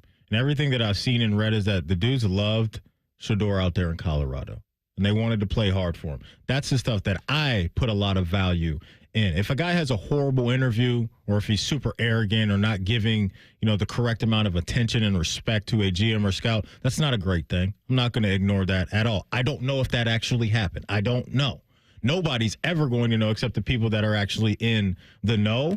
And so if that's the reason why he slid, to me, that's really unfortunate as well. Because this should come down to between the hashes, between those, those yard lines out there on the field. And if you're turned off by maybe some of the other stuff, like I know Shedeur's into music. He makes music. Okay. Like, is that really an anchor? Like, we've seen guys have so many other things outside of football that they're interested in. That doesn't take away from who they are as players. And so I just think some of these GMs got caught up in what could be AR, a massive distraction for their team, and maybe the owners as well.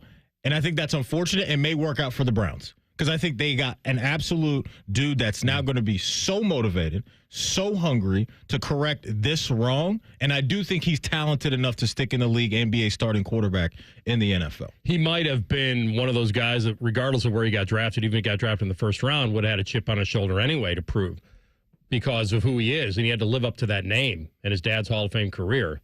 But I'm with you. I feel like that the Browns taking a chance on him in the 5th round is perfect. It couldn't work out any better. I thought that I was more into the get Shedeur if you have Travis and create the Joe Burrow, Jamar Chase thing. Yeah. Like I was in, when we talked pre-draft, I was like, okay, they're going to take Travis at 2, and then they're going to try desperately to see if Shedeur falls to them in the 2nd round, or do they trade up just to get into the back end of the 1st if he falls past the Steelers? We all didn't think he would, and then he was there, and I thought, okay, now the Browns can recreate what they feel the Bengals have in Jamar and Joe, that chemistry, that connection.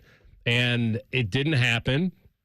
And I feel like Boomer's probably not lying. The guys that he talked to probably were like, okay, but your question's valid, which is how easy was that for them? But apparently it was easy for a lot of teams to pass him up eventually. And if he went into those interviews and they weren't confident that he was mature enough or a leader enough or a team guy or whatever, and he played the confidence versus cockiness card, and teams were put off, and then I have no answer for that. I wouldn't know that. I like I said, I was not a red flag for me when he dropped out of the 1st round. It was very interesting, but it was not a red flag. And then after the 4 rounds, now I'm not going all the way to they all conspired. I'm not. Now, narratives probably were created. Teams had their own experience with him. The not working out at the combine. Guys develop their pro days around what they want. That wasn't a massive red flag nowadays where guys decide I'm not throwing at the combine or I'm going to, right? And Shedeur's reasoning for not doing that, I think, should have actually made him more of an attraction. Because he came out and said, the reason why I'm not throwing at the combine is because I want to shine a light on some of my playmakers at Colorado that may not have eyeballs on them, and I want to try to help them out. He wanted to use that platform for his teammates that aren't Travis Hunter and Shedeur Sanders. Came out and said that. I thought that was really cool of him to do. I want you to hear this clip from him. He was on a conference call with the Cleveland Browns media after he was drafted, and here's, I believe, him talking about what he's looking forward to next in the land. I know I'm going to fit in perfectly. I feel like it's first getting in, showing the respect to the vets, showing them, I'm here ready to work, show the coaches and have them understand, I'm here ready to work. So they could actually understand the real me. That's what I'm truly thankful to have, is an opportunity for people to actually see the real me and not be able to see, stuff that could be true or not. So that's what I'm most excited about, being in the building, and of course in the staff and on the staff and the cafeteria. Everything was extremely, the people there were genuine. It was real cool. So I left that visit knowing that if that was the place for me, I would feel real comfortable with what they have in place. First thing you mentioned off the top of here was gaining respect from the veteran teammates in that locker room. So the question you'd have to ask yourself is, if the Browns picked him 2, would he have said that exact thing? Maybe. He probably would have. Yeah. Now that he's picked in the 5th round, now he had 2 choices. One, to come out and defend it, or be that guy, the guy that he just was. And I hope that works for him. I think he's now gone from a guy that, was maybe very good but overhyped, to now a guy that could be very good that's now just a crazy good value pick for them. I buy what he's saying in that clip, because the Sanders way has always been the, quote, cocky way.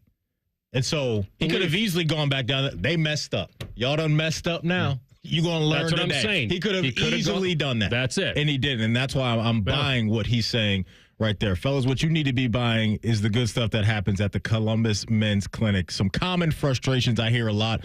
Many men feel tired, sluggish. It's like, man, I'm not myself. It doesn't have to be that way anymore, fellas. Low energy and performance issues are not inevitable. Solutions exist. One of those solutions is the Columbus Men's Clinic. Beware of online fixes. Generic online pills are overpriced and ineffective. They are affordable and accessible over at the Columbus Men's Clinic. Consultation, including blood work, is just $99 with results before you leave. Act now. You only get one life. Procrastination can make this worse. Call 614-300-7400 or visit columbusmensclinic.com today. Historic beatdown by the Cavs over Miami. When does this become hard? Is it this round? We'll ask Sam Amico in 2 minutes. Rothman and Ice on the Fan. Progressive knows when you're in your RV, you're already on vacation. That's when you become Vacation You, who just camped where there's absolutely no shade. Even though regular you burns easily. In fact, Vacation You burns too, but is too stubborn to admit it, which is why regular you gets in trouble at the dermatologist, because Vacation You doesn't do doctors. So bundle your RV with your home or auto policy and earn an automatic discount from Progressive. And spend the savings on the both of you. Progressive Casualty Insurance Company affiliates and other insurers. Not available in all states or situations. All power, zero compromise. Eagle cordless outdoor power equipment features advanced lithium battery technology that exceeds the power and performance of gas without the noise, fuss, or fumes. From mowers and trimmers to blowers and pressure washers, one battery powers over 90 tools. No wonder it's the #1 rated brand in cordless outdoor power. Power beyond belief. Visit egopowerplus.com to learn more or to find an Ego retailer near you. That's egopowerplus.com. At Rocket, we believe everyone deserves their shot at the American dream. So if you're feeling locked out of home ownership, we're here to give you back the keys. We're opening doors, breaking down walls, and doing everything we can to turn renters into owners. And we're not going to stop until we help everyone home. To find out more, visit rocket.com. Rocket, own the dream. Another checkup? Why are so many people getting new puppies? Dr. Kim's veterinary office is littered with cuteness. We are booked solid for weeks, but who can say no to a puppy, right? Oh, who's a good boy? She needs to find extra vet techs to get those pups some extra love. I need Indeed. Indeed you do. When you sponsor a job on Indeed, candidates can find it easier, so you can hire easier. Redeem your $75 credit at Indeed.com/credit. Terms and conditions apply. Rothman and Ice is sponsored by your local Pella Window and Door showroom on Gemini Parkway. The Fan, Ohio sports destination. Always as tender as a well-done steak. This is Rothman and Ice. All right, for the Cavs, they're asking, when does this get hard?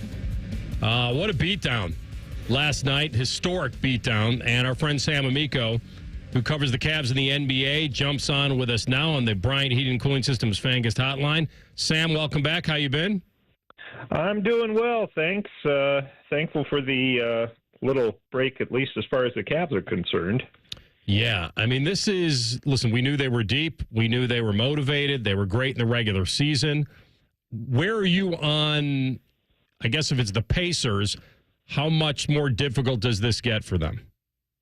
It'd be a lot more difficult if it's the Pacers compared to the Heat. The Heat were the first number 10 seed coming into the playoffs. There was, some talk about how, which is true, Eric Spoelstra could coach a toaster to the Eastern Conference Finals, but they're just, as far as the depth and the overall talent, the Heat just didn't stack up at all. Indiana, obviously, about ready to put away that series with the Bucks. Totally different team, much more experienced, went to the Eastern Conference Finals last year, much deeper, offensive juggernaut. So it would be obviously an entirely different test.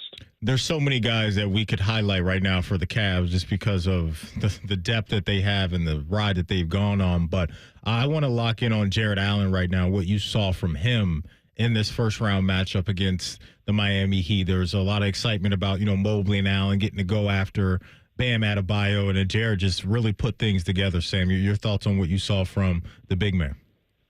Yeah, he just took over the series. If you remember a couple years ago against the Knicks after the playoffs, his famous line was, the lights are too bright.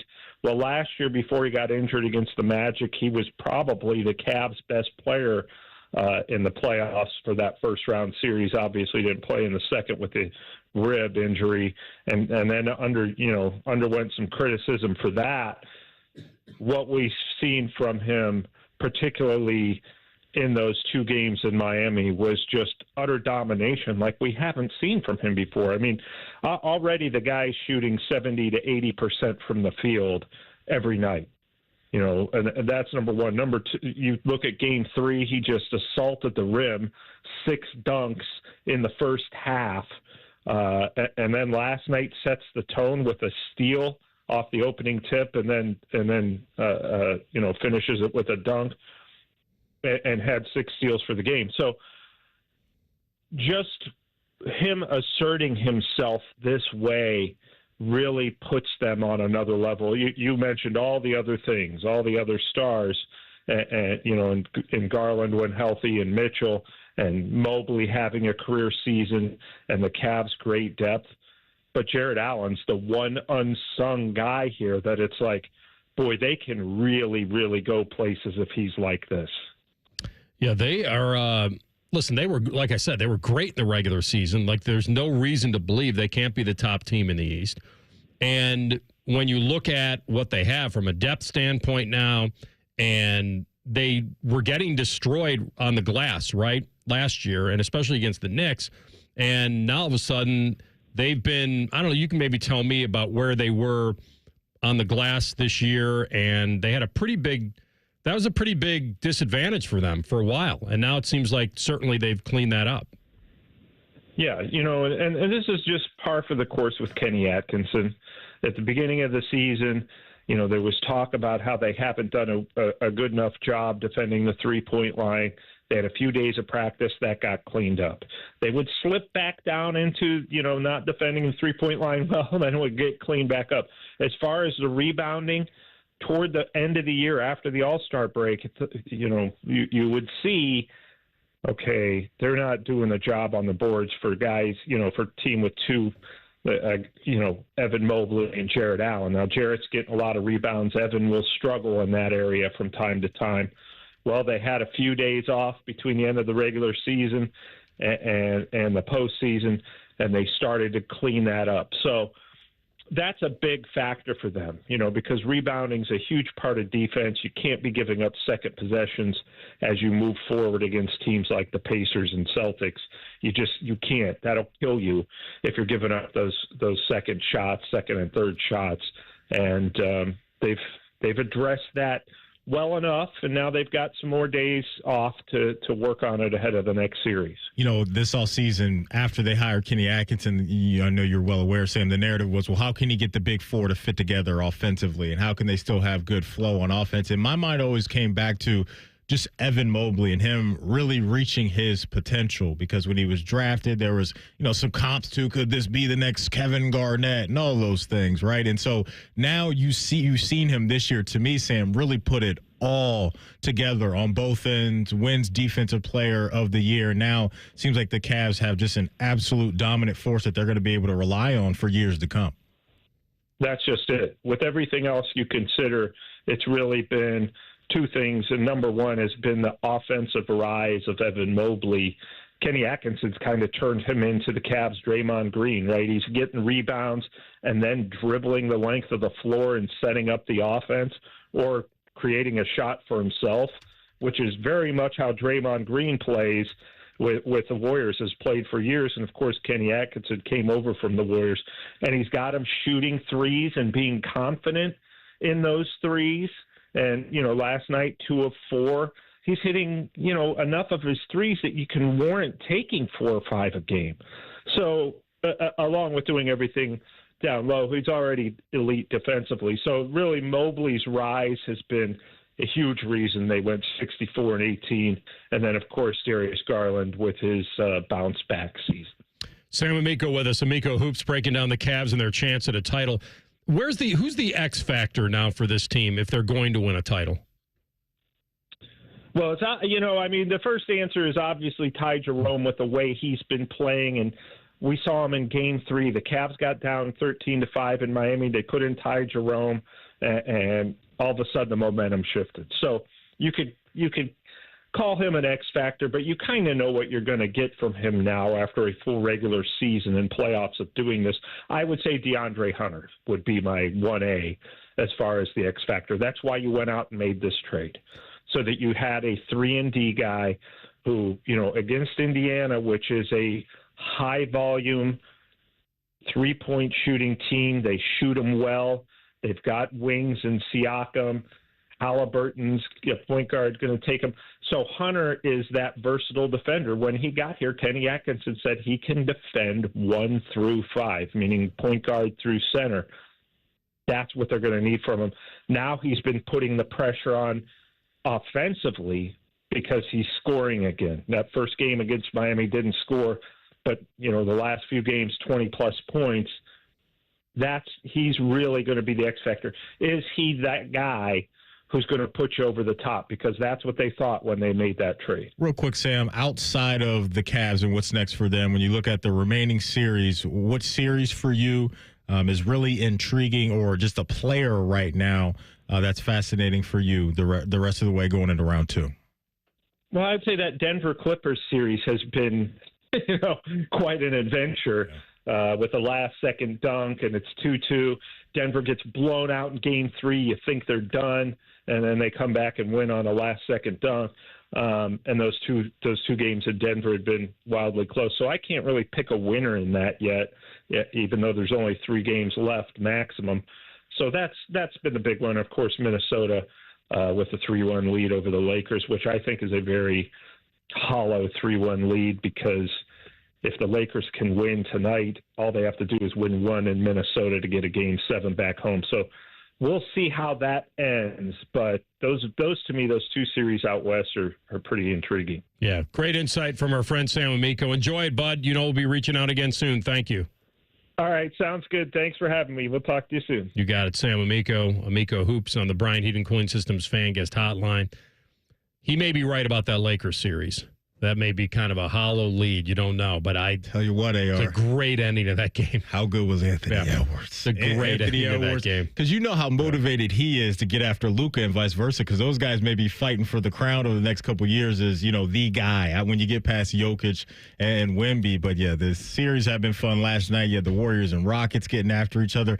AR, there's some old school vibes going on in these playoffs because the refs are letting these guys play. Like, the physicality is pretty high right now. So some good stuff going on. But the Cavs just continue to roll. But I'm with you and Sam. That next matchup against what looks like Indiana should be a tough one for them. But I think they'll get through. It's never really dropped that far as their odds to win a title this year. I remember a couple months ago saying, wow, I can't believe they're offering the Cavs at 7-1, 6-1. They're still 5.5-1. So obviously it's going that way. But they still are behind Boston and behind OKC. And here they are. Just looking like monsters. The brooms out on them. Yep. All right, we come back with a Buckeye Bulletin. And could a former Buckeye, could he have been up for bids? We'll talk about it next. Rothman and Ice on the Fan. Unlike your deadbeat uncle, we'll never leave you stranded in a ditch when you were 6. This promo may have been a touch too specific. The Fan. The Roofing Guys are your locally owned, trusted family business right here in Central Ohio. They've been hammering quality and service through the roof for over 25 years, offering professional services in roofing, siding, gutters, and more. Contact them at theroofingguys.com. That's theroofingguys.com.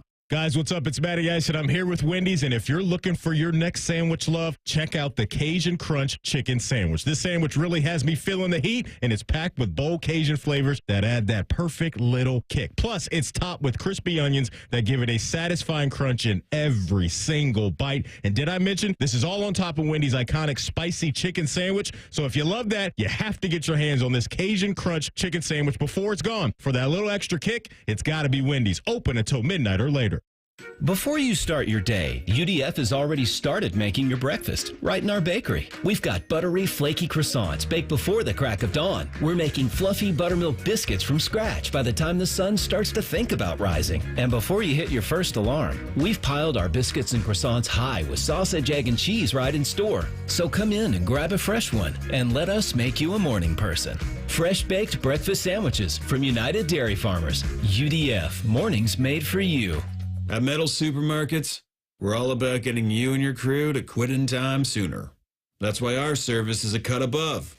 You see, no matter the project, we'll get you to the right metal, shape, and grade. Cut to any size, ready real fast. And yeah, we'll deliver. Leaving plenty of time for the important things, like opening an ice-cold can of aluminum. Metal Supermarkets, the convenience store for metal. Buy now with pre-tariff pricing at Coughlin Kia. Lease a new 2025 Kia K4, just $195 a month plus taxes and fees. Or choose low 1.9% financing for 60 months on a new 2025 Kia Sportage or Sorrento. Visit CoughlinKia.com. Coughlin has the car for you. 1.9% for 60 months equals $18.37 per 1,000 with approved credit through Kia Motor Finance. 24-month lease, 10,000 miles per year, 20 cents per mile over. 2025 due. Excludes $250 dock fee, $400 disposition fee at lease end. No security deposit. See dealer for details. Ends 4/30/25. Hey folks, Austin Ward here with an opportunity to lose 40 by the 4th. Yes, pounds, and why not? I dropped my first 40 in just 8 weeks. It was easy, and it will be easy for you too. Take the medication-free and lasting approach. Awaken180weightloss.com. Lanny went to college and racked up huge debt. A little bit over $100,000. For a degree he couldn't use? Now what? I had a friend that went to My Computer Career. They even helped him get hired immediately after graduation. One of the things I love about IT is that you can work from anywhere you want. You could become an IT pro in just months, including cybersecurity and the basics of AI with zero experience at mycomputercareer.edu. It worked for me, and I know it can work for you. This is one student's experience. Individual results vary. Here's a quick listening guide. When something's on the fan, it's on the station you're listening to right now. If I say something's on ESPN Columbus, it's on 1460 AM and the Fan's HD2. When in doubt, stream it on the Fan app. Thank you and good night.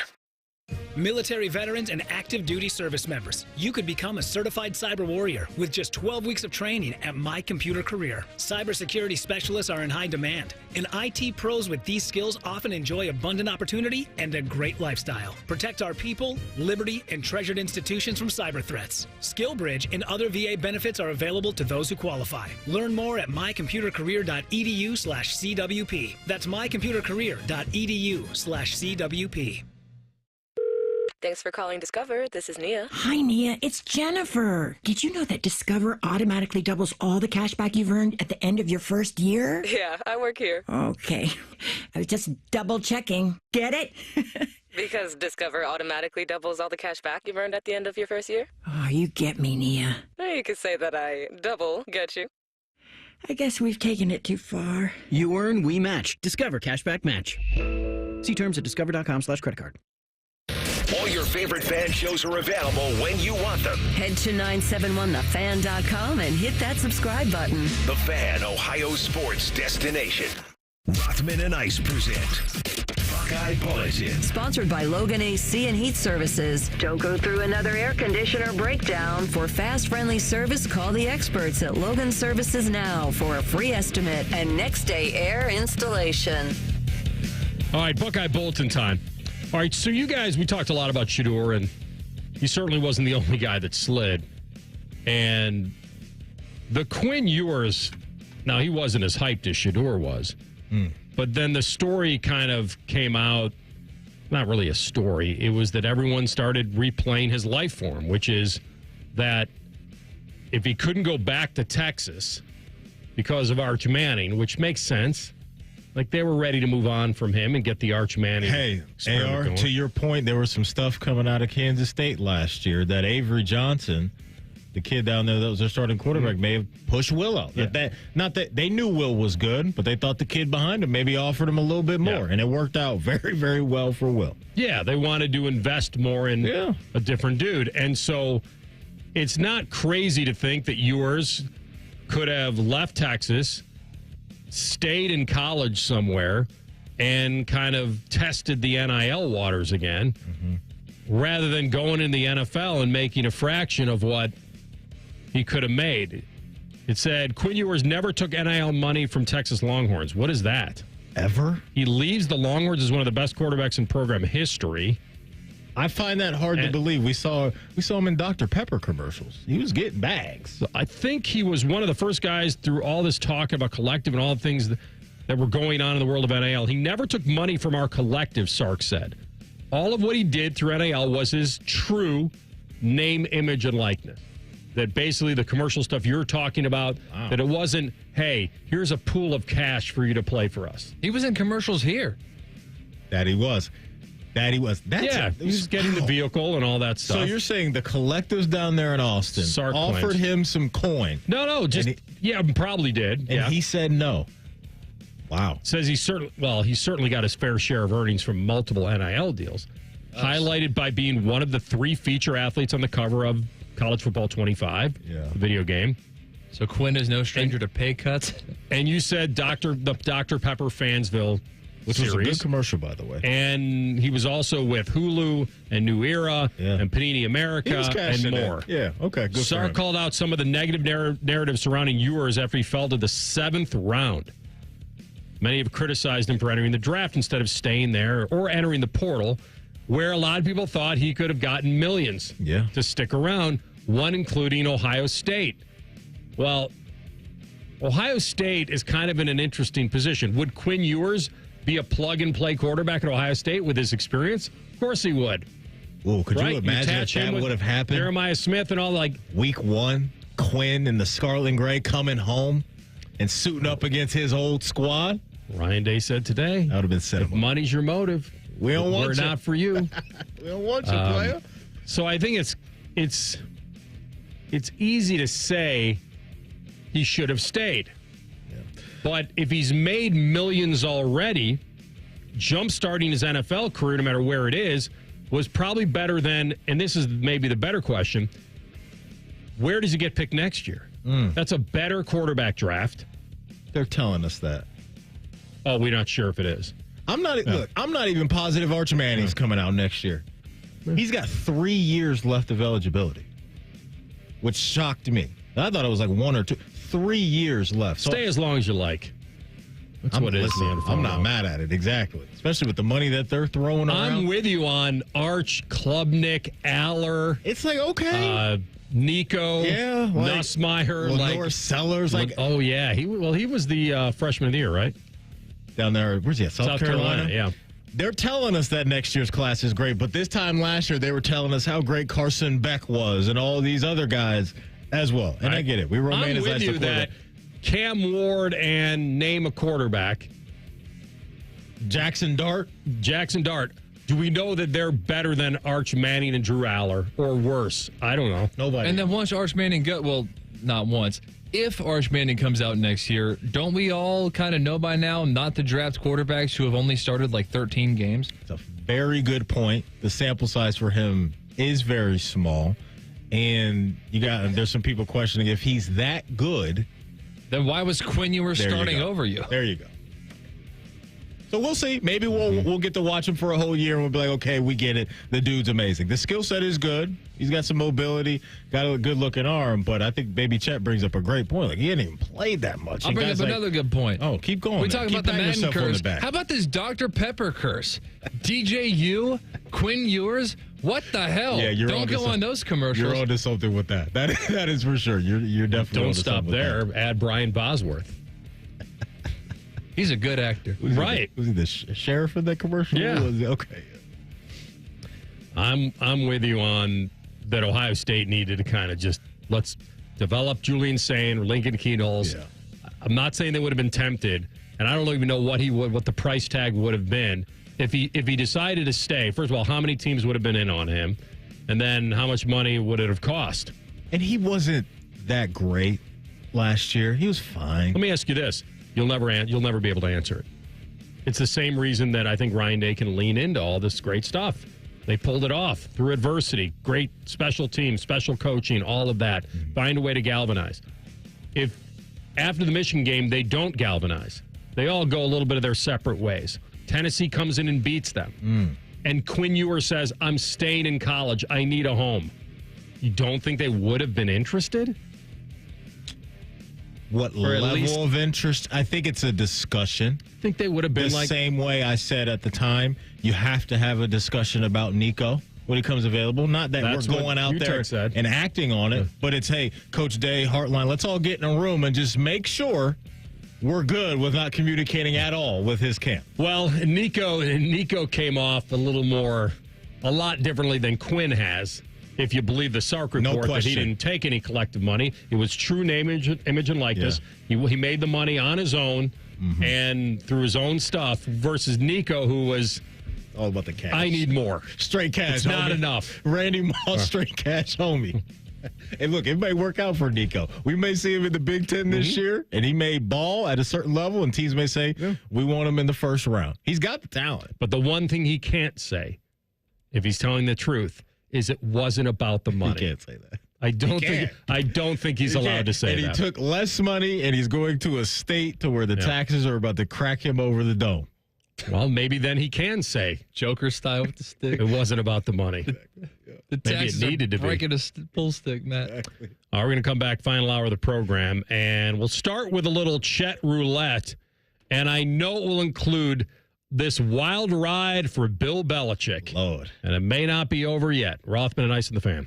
1, 2, 3. Here in the Fan is always football o'clock. Proud to be your home of the Buckeyes, Browns, and all the NFL games you can handle. The Fan.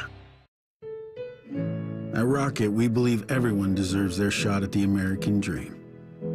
So if you're feeling locked out of home ownership, we're here to give you back the keys.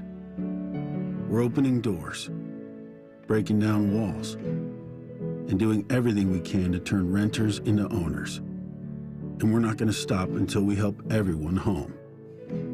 To find out more, visit rocket.com. Rocket, own the dream. Another checkup? Why are so many people getting new puppies? Dr. Kim's veterinary office is littered with cuteness. We are booked solid for weeks, but who can say no to a puppy, right? Oh, who's a good boy? Oh, who's what? Oh, She needs to find extra vet techs to get those pups some extra love. I need Indeed. Indeed you do. When you sponsor a job on Indeed, candidates can find it easier, so you can hire easier. Redeem your $75 credit at Indeed.com/credit. Terms and conditions apply. Hey, it's Anthony. You know what the slogan is at the Good Feet store? Good feet, good life. Friends have asked me, how are my personally fit arch supports different from the inserts and insoles they can buy online or in department stores? There are big differences. My Good Feet arch supports are designed to provide me firm yet flexible function. What does that do? They actually help correct poor foot biomechanics, which leads to providing me long-term pain relief. I was also the guy who thought, well, if I buy good shoes, my feet won't hurt. It wasn't a bad thought. A lot of people think shoes are always the problem, when in reality, it's often the foot that goes into the shoe that's the real source of discomfort. When I got my personally fit Good Feet arch supports, my feet felt stabilized. The pain and discomfort went away. For more than 30 years, the Good Feet store has helped thousands of people, just like me, discover the comfort they've been dreaming of. They're on Stringtown Road in Grove City or Polaris Parkway. Learn more at goodfeet.com. Get your air conditioner fixed fast. Call Care Heating and Cooling, 1-800-COOLING. This spring, celebrate the sparkle that she brings to your life with something that sparkles right back. Whether it's for Mother's Day, an anniversary, or just because, Diamond Cellar has the perfect gift for the women who mean the world to you. Visit Diamond Cellar today on Selma Road and at Easton Town Center. Attention kingdom-seeking business professionals, entrepreneurs, and investors in Columbus. Are you ready to experience a life-changing event that will elevate your faith, finances, and future in 2025? Then you won't want to miss this. Join us for Life Search, featuring Champions of Faith, Saturday, May 10th at the Schottenstein Center for an extraordinary one-day event that will empower you to transform every area of your life through the power of faith. Prepare to be inspired by an incredible lineup of champions, including college football champions Jeremiah Smith and Caleb Downs, three-time national champion head coach Urban Meyer, sportscaster Kirk Herbstreit, two-time national football champion Tim Tebow, and more. These champions have experienced firsthand how faith transforms lives, and they'll be joining Life Search to share their powerful stories and insights on how to integrate faith into your business, finances, and every aspect of your journey. Seats are selling fast to this unforgettable event, so don't wait. Head to LifeSurge.com now to secure your tickets before they're gone. LifeSurge featuring Champions of Faith, Saturday, May 10th at the Schottenstein Center. Don't miss out. Your transformation begins here. Visit LifeSurge.com today. From the hardwood to the warehouse, performance matters. That's why Caster Connection, proudly based in Columbus and trusted nationwide, delivers industrial caster and wheel solutions to keep operations rolling smoothly. With an unrivaled online inventory and the best consultative experts in the industry, we'll help you find the right caster for any job. Shop now at casterconnection.com and save 10% on online orders with promo code ROLL10. Not a retail location. Cashback is not available on gas in New Jersey and Wisconsin. Hey, good morning. You're heading to the airport, right? Yep, thanks for checking. I like the car. How long have you been a rideshare driver? About 3 years now, but I really enjoy it. Isn't it hard to make money these days with the price of gas being so high? Not for me. I use Upside, the free app that gives you cash back for every gallon of gas you buy. Wait a minute. Are you saying you actually get real money back when you get gas with the Upside app? Yep, I get real cash back every time I get gas. Does that actually add up to anything? I'll make around $200 to $300. Wow, that's serious extra cash. I'm downloading the Upside app now. Download the free Upside app now to earn real cash back every time you buy gas. Use promo code LEARN for an extra 25 cents a gallon bonus on your first tank. You can cash out anytime, right to your bank account, PayPal, or a gift card for Amazon and other brands. Just download the free Upside app and use promo code LEARN for a 25 cents a gallon bonus on your first tank. That's code LEARN. Broadcasting from the Lindsay Honda Studios. Honda makes the cars. Lindsay makes the difference. Visit lindsayhonda.com. WBNS-FM, HD1 Columbus. The Fan. Sports Center. Good afternoon. I'm Ryan Baker. Weather permitting, we're going to have a lot of baseball tonight. Let's start up in Progressive Field. That's where the Guardians are taking on the Minnesota Twins at 6:10. Down at Great American Ballpark, the Reds take a 5-game winning streak into their game with the Cardinals. You can hear that one on ESPN Columbus beginning at 6:10. First pitch is at 6:40. Doubleheader at Huntington Park tonight as the Clippers host St. Paul. Game 1 gets underway at 5:05. 4 games in both the NBA and NHL playoffs tonight. Indiana goes for the series win against Milwaukee at 6 in the NBA. The Knicks host the Pistons at 7:30. At 8:30, the Celtics welcome the Magic to Boston, and the Nuggets host the Clippers at 10. This one brought to you by Dr. Mark Levy. If you're snoring and not sleeping, give Mark Levy's office a call at 1-800-MORE-SLEEP. That's 1-800-MORE-SLEEP and online, sleepbettercolumbus.com.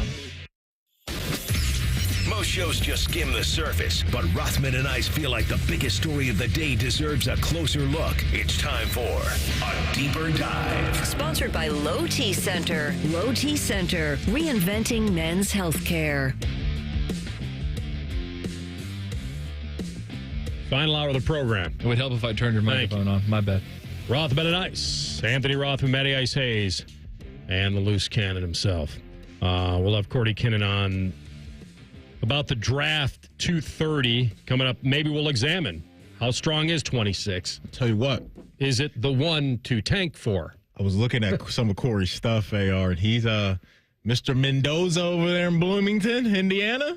He thinks they found another one to follow up Curtis Fork at quarterback. So we'll have to ask him about that and what we may be seeing from those Hoosiers in the Big Ten next year. You guys have seen the clip of Belichick in the interview, the book promoting on CBS this morning. The whole thing is just strange. It's which part? Not just Sunday. It was it's everything. Yeah. I wasn't expecting her to be a strong presence in this as far as what they are and aren't talking about. I just wasn't expecting She's essentially his publicist. Yes. She's essentially his life coach. I have that audio if you guys want. Which one? The one from CBS this morning? Mm-hmm. Yeah. Here, let's start out with this. Because there's a whole nother example here today. All right, let's fire up this Bill Belichick audio. Jordan was a constant presence during our interview. You have Jordan right over there. Everybody in the world seems to be following this relationship. They've got an opinion about your private life. It's got nothing to do with them, but they're invested in it. How do you deal with that? Never been too worried about what everybody else thinks. Just try to do what I feel like is best for me and what's right. How did you guys meet? Not talking about this. No. No. It's a topic neither one of them is comfortable commenting on. We're not talking about this. So tell me what you said to me earlier. What you thought. No, this is not what I think. No, not what you think, what you have heard people say. It's out there that the way that they have met, how do I want to phrase this, AR? Is that they met in a legal way based off of some work that she does or did in the past? It was a setup with financial implications. Correct. Thank you. So, and this is all speculation that's just floating around social media today. Maybe the reason why she didn't want that question answered. So I'm going to tell you why I don't think it's that. Because if it was that, they'd have a stock lie ready to go. 7-iron, 150 yards, stock answer. This is how we met. Move on. But when you say we're not talking about it, you're inviting people to dig in. Oh, I wonder how they did meet. Which they are doing now. Why is it so controversial? Yeah. Even if you met casually, even if it was the most boring way, we were set up by a mutual friend. Yeah. I met her at a dinner. She was there with them. I was speaking. It could be the most boring, not... I would love if we found out that Bill was swiping right on a dating app. That would have been hilarious. The fact that she dropped a "we're not talking about that," I don't think leans into that it's some sort of weird, controversial way, because they would both come together and say, hey, if we're ever asked about this, how do we want to answer it? So we're both consistent. So the fact that I think the reason she responded that way was that he wasn't there to talk about his personal life. He was there to promote this book about his life in football. And since the interviewer was focusing on the stuff that everybody wants to know about, how strange this relationship is on paper, him being 73 and her being 24 or 5, whatever she is, that I think that's what people are grabbing a hold of. He's an iconic sports figure, and more power to him. If he's happy, great. He shouldn't have to defend it, but he should understand that it's going to be talked about and it's going to be salacious. The other part of it is she's not a silent partner. She's running the show. Yeah. And I think that's the other part of this, is that people are noticing that she's dressing you and making sure you look right. And that's good. I mean, any partner maybe would love that you want me to be seen in a good light all the time. And that's something that people would love to have. But I also think it's strange because he's sitting there in his old favorite Navy sweatshirt that has a rip. You can see his skin of his chest. And they're asking him, like, do you remember where that rip came from? And no, not really.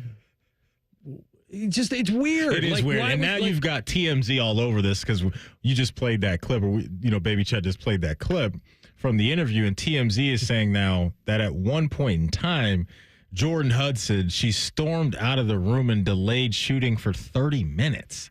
So don't know if that's true or not, but that's CBS and their camp getting this stuff to TMZ that, she was a handful, to say the least, and very difficult to work with. She then posted something today on her Instagram. Or this is from April 10th, I'm sorry.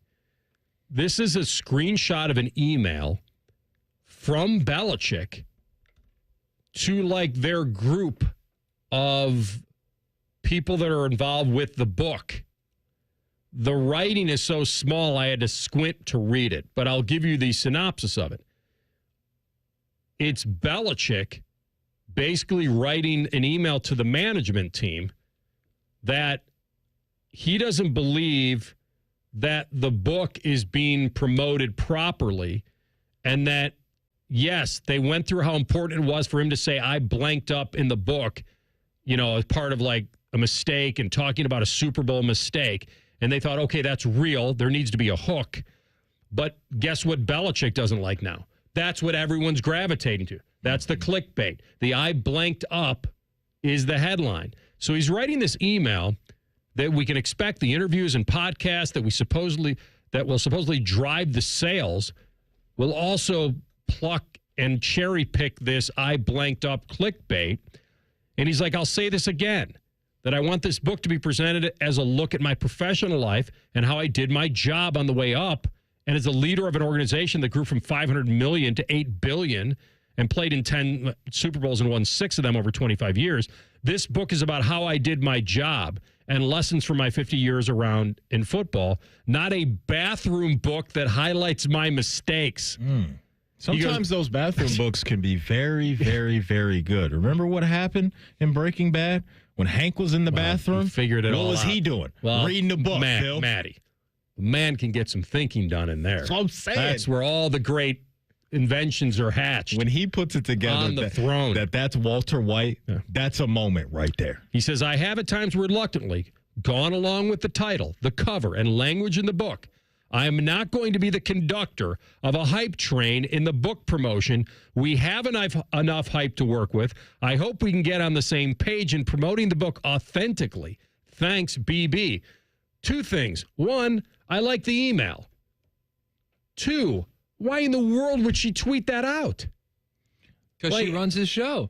Running the show and being smart about things, and then she added a Taylor Swift song melody to the email. The song post. is called Look What You Made Me Do. This is what CB would know that song. Maybe he's listening. He can come down here and share some information on what that song is about. AR, she's front and center, my man. And Bill has clearly put a battery in her back and having her feel confident in doing this. But at the end of the day, he trusts her to do these things. Clearly he does.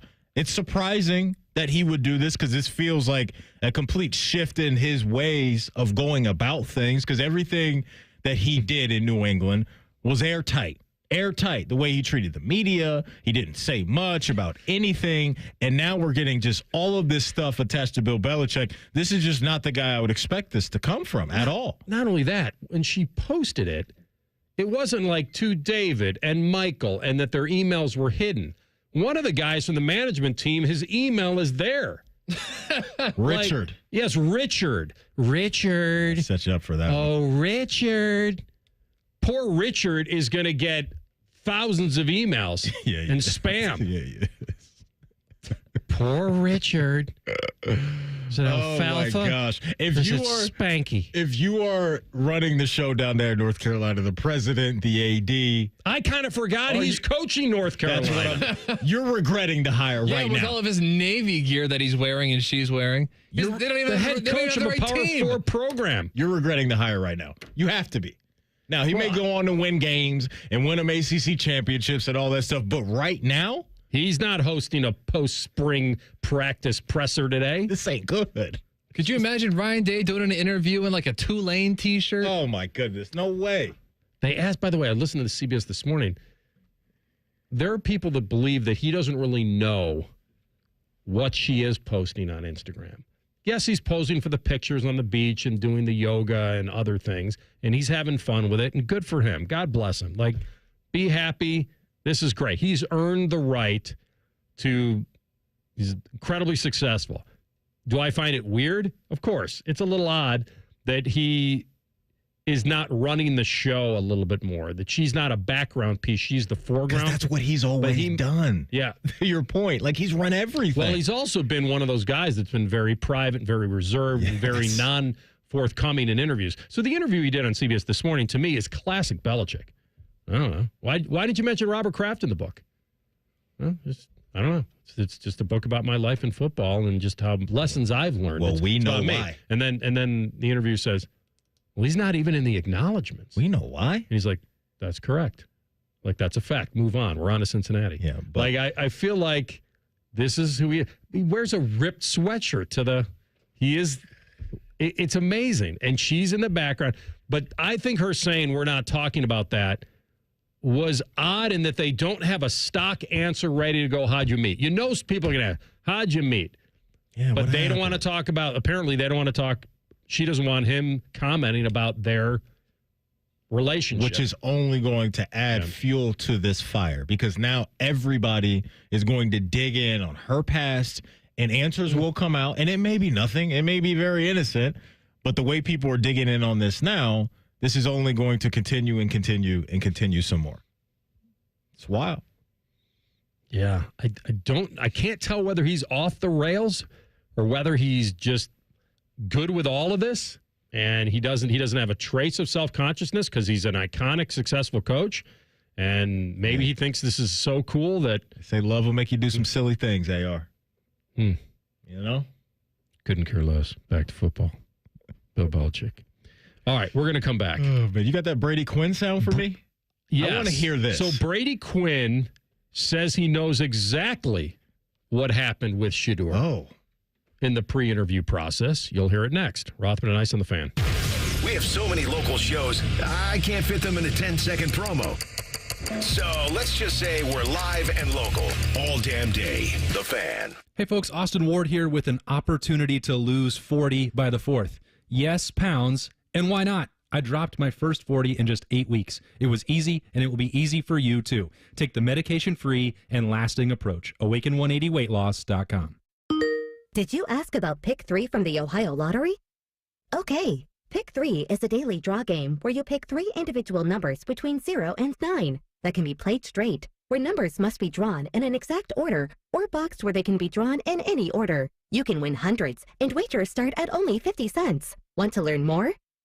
Okay, go to OhioLottery.com or the Ohio Lottery app. Lottery players are subject to Ohio laws and commission regulations. Play responsibly. Do your good-looking shoes hurt and you don't want to wear ugly shoes? At the Good Feet store, we can help you wear your heels, boots, and dress shoes again in comfort. Trade in your bad feet for good feet at the Good Feet store. Attention kingdom-seeking business professionals, entrepreneurs, and investors in Columbus. Are you ready to experience a life-changing event that will elevate your faith, finances, and future in 2025? Then you won't want to miss this. Join us for Life Search, featuring Champions of Faith, Saturday, May 10th at the Schottenstein Center for an extraordinary one-day event that will empower you to transform every area of your life through the power of faith. Prepare to be inspired by an incredible lineup of champions, including college football champions Jeremiah Smith and Caleb Downs, 3-time national champion head coach Urban Meyer, sportscaster Kirk Herbstreit, 2-time national football champion Tim Tebow, and more. These champions have experienced firsthand how faith transforms lives, and they'll be joining Life Search to share their powerful stories and insights on how to integrate faith into your business, finances, and every aspect of your journey. Seats are selling fast to this unforgettable event, so don't wait. Head to LifeSearch.com now to secure your tickets before they're gone. Life Search featuring Champions of Faith, Saturday, May 10th at the Schottenstein Center. Don't miss out. Your transformation begins here. Visit LifeSearch.com today. Hey, what's up? It's T-Bone for Window Nation. April's a great time to spruce up around your house, like getting rid of those old, ugly, drafty, hard-to-open windows and starting fresh. Especially during Window Nation's Buy 4, Get 4 free sale going on now. There's no limit to how much you could save, and if you buy a house full of windows, they'll include a free entry door too. Plus, with 0% financing, 0 down, and no monthly payments,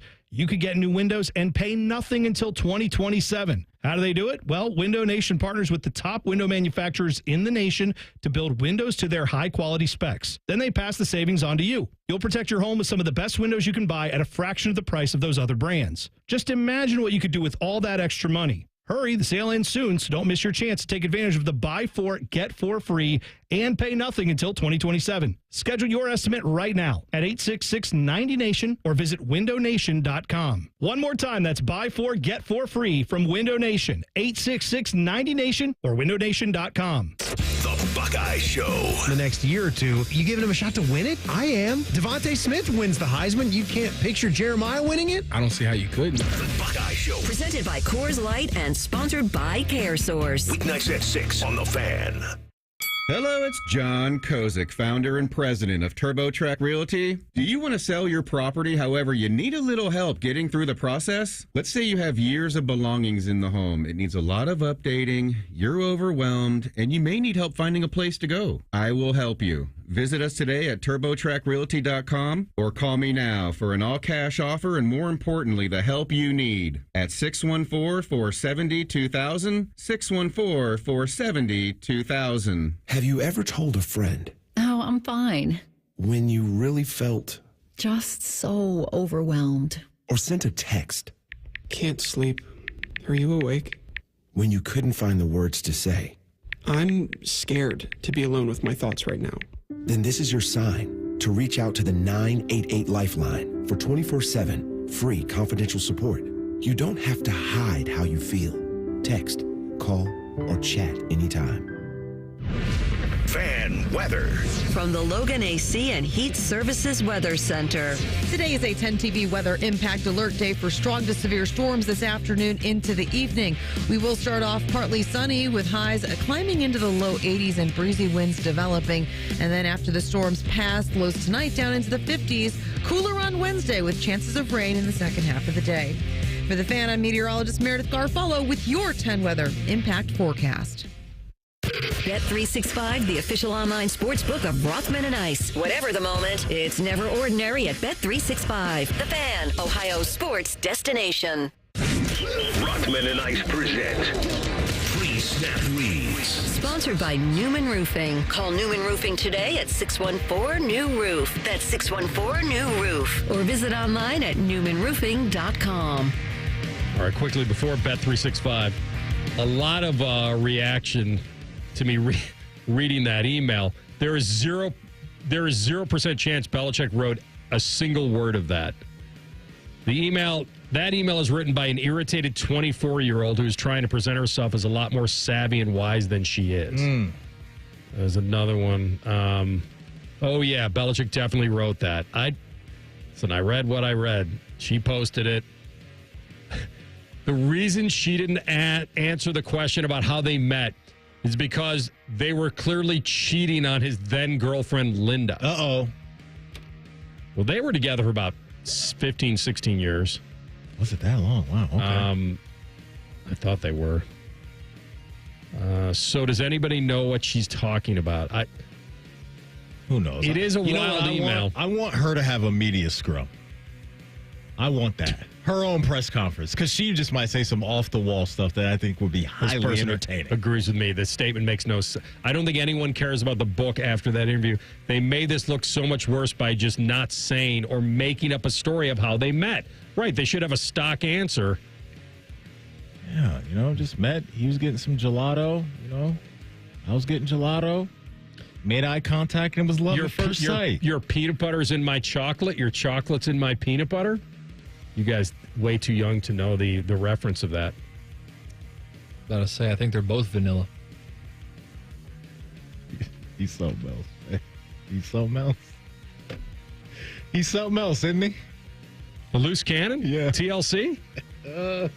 We need to get you a Don't Go Chasing Waterfalls drop, too, because I think we're just all in now on the loose cannon. I remember Baby Chet, let's pour one out for him right now. That guy's gone. Yeah. Listen, as I was gone this weekend, TLC was it. Like, that's what I was, TLC.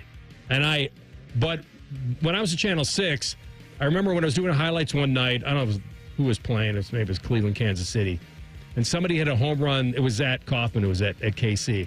And I said on the air something like, something to the effect of, don't go chasing waterfalls because of the waterfalls in KC. And it's the first time I've thought about that until today. That's why you want Emmys, brother. That's why you want Emmys. Let's pay some bills around here. Let me talk to you. You just got peanut butter on my chocolate. About Bet365.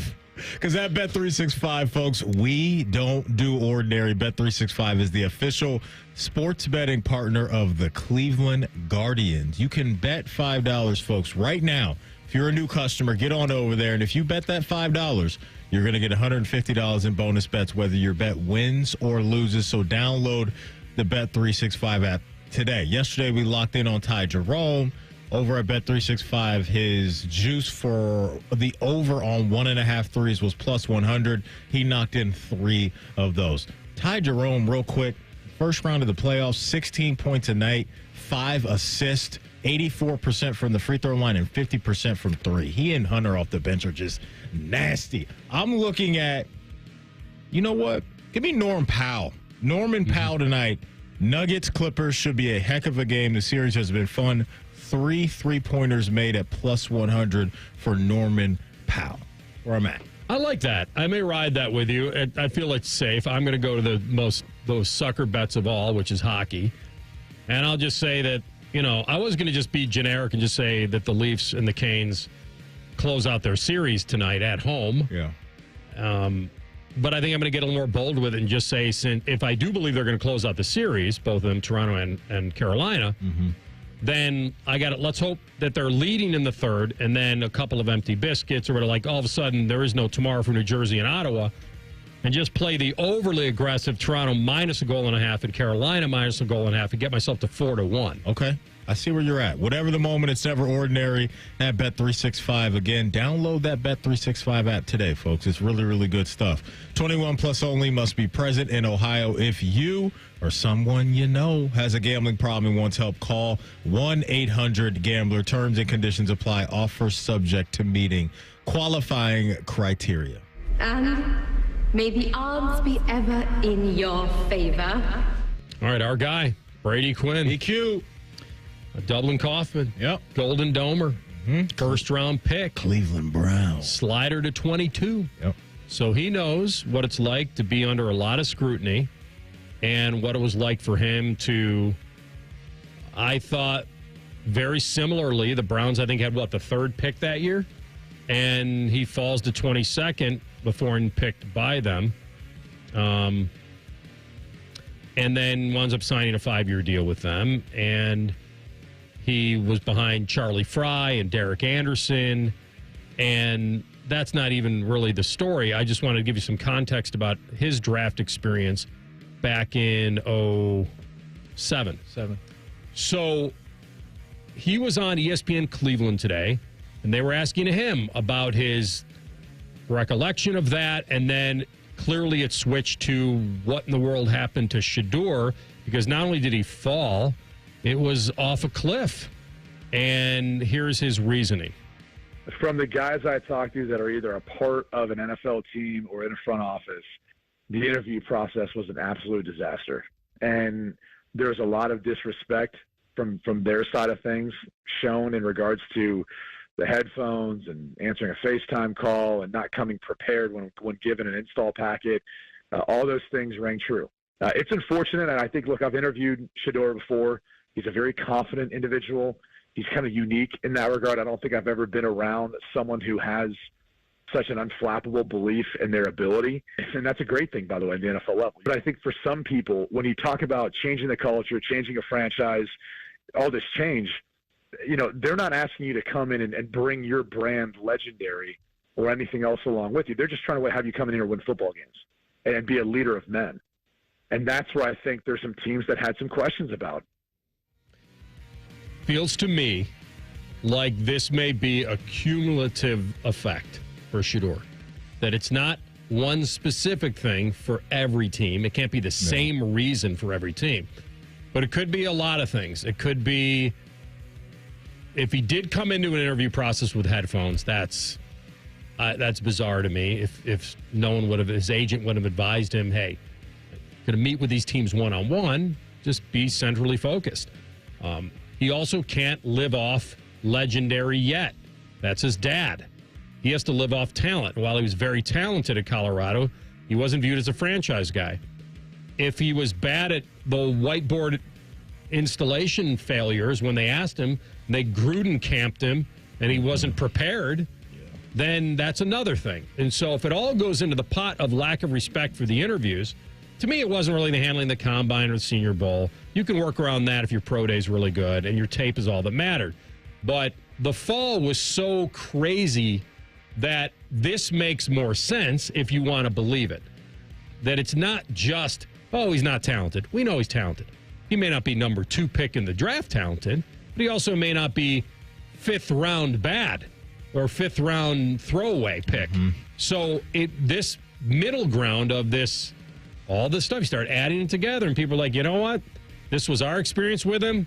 You really want to deal with it? The Browns are certainly going to tell another story because they're the ones that picked him. But this does at least, Maddie, lean into a little bit, if you want to buy into it, of if you're looking for an explanation. Me personally, I don't have an issue with the whole legendary stuff with him trying to get, some merch off the ground and sell that type of stuff. I got no problem with that because I'm always in favor of anybody. You got an avenue to get some money, do that. But there's a time and place for everything. And if that stuff is true, it's very unfortunate that when it comes down to the football stuff, to me, because that's what matters most in this, that he didn't take that part seriously. Because, if a team tells you, hey, I want you to do some homework on what we do and how we run things, and then you come back to them and you don't take, like Brady said, the install part seriously, that's a dropping of the ball. And so I'm always team, I want everybody to be as comfortable as they can be coming into the building every day. So if you want to dress a certain way, listen to a certain type of music, you want to go home and build Legos and be a movie critic. No doubt. I don't care about any of that stuff. Handle your job, and as long as you're doing that, that to me is what matters. And so if Shedeur wasn't taking that part of the process seriously, then that's a miss on his part. And hopefully that will be something that he learns and now make it just all about being the best Cleveland Brown he could be and hopefully winning the job. And so, yeah, there's always going to be stuff that comes along with Shedeur that's going to turn people off. But now he's just got to show the league that I can lock in, be a really good competitor, be a great teammate, and more importantly, be a great quarterback. Yeah. I'm with you. I feel like I don't think Brady Quinn's in the business of just tossing out stuff that he doesn't think is true or that he doesn't believe himself could have happened or did happen. And I really don't know because like I said in the very beginning, this league loves talent. And they have never turned their way against it, even with serious baggage. So I am a little bit, it wasn't the entitlement or cockiness or arrogance. They all have that, and they probably should. Mm-hmm. But if there was some tangible explanations of those personal interactions with those teams that he turned them off, then you're right. Then he's got a chance now to right that wrong with Cleveland.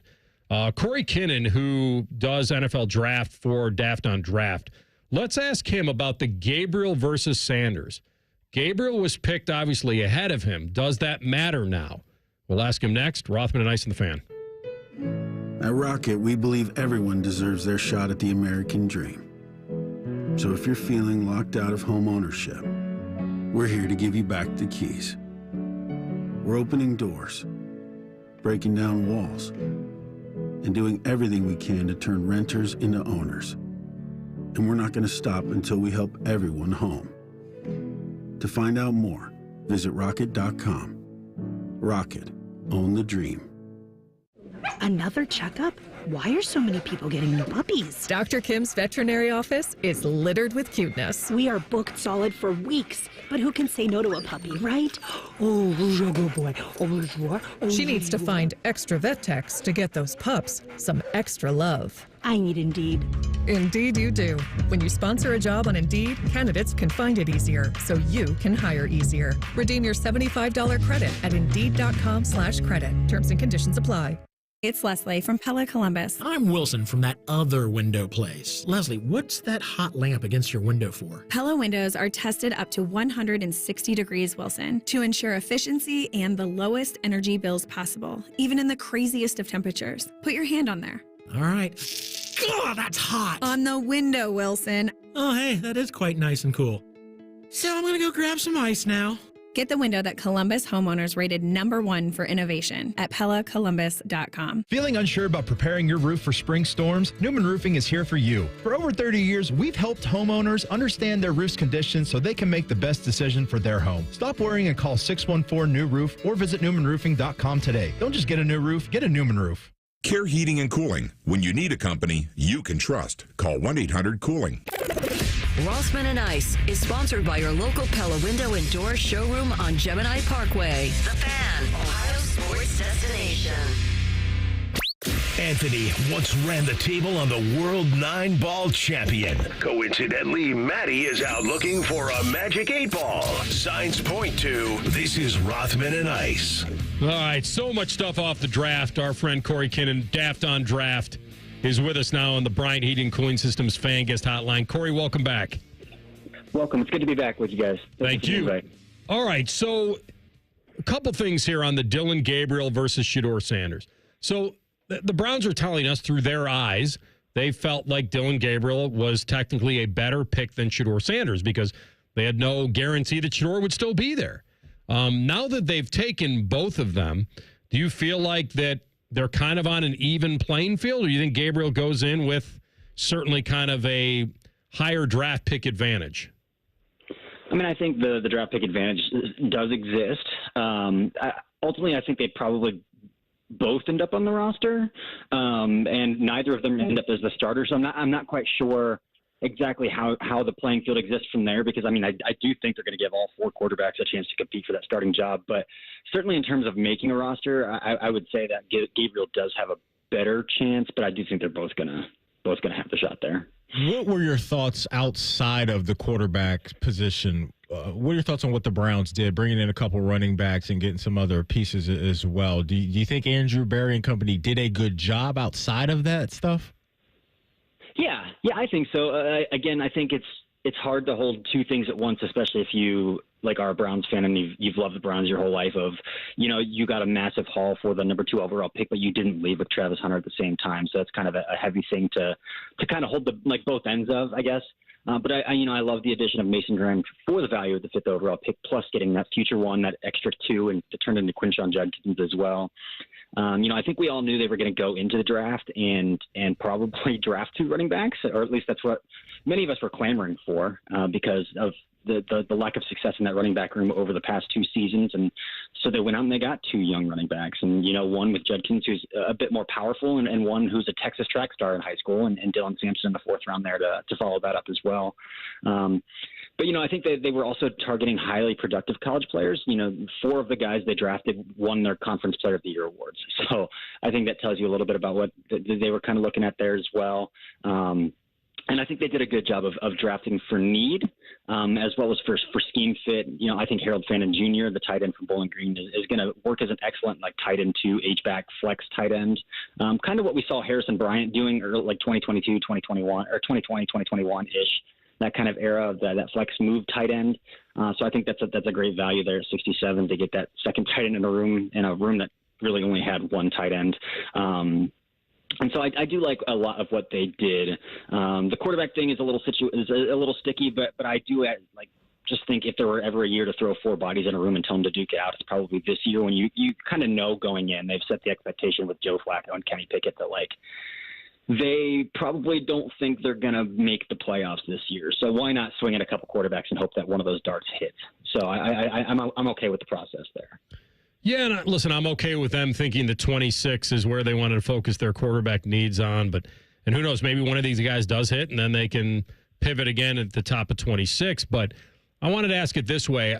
In the beginning, before the draft, I was like, okay, if they take Travis Hunter 2, maybe they could pull off a parody of what the Bengals did, which is Burrow and Chase and pair former teammates. And they could have had Shedeur and Travis playing together down the road. Clearly, they didn't think that highly of Shedeur enough to take on everything that would have been needed. Where are you on the Travis Hunter will absolutely come back to haunt them? That he's just that unique, and to have him in your organization would have been massive.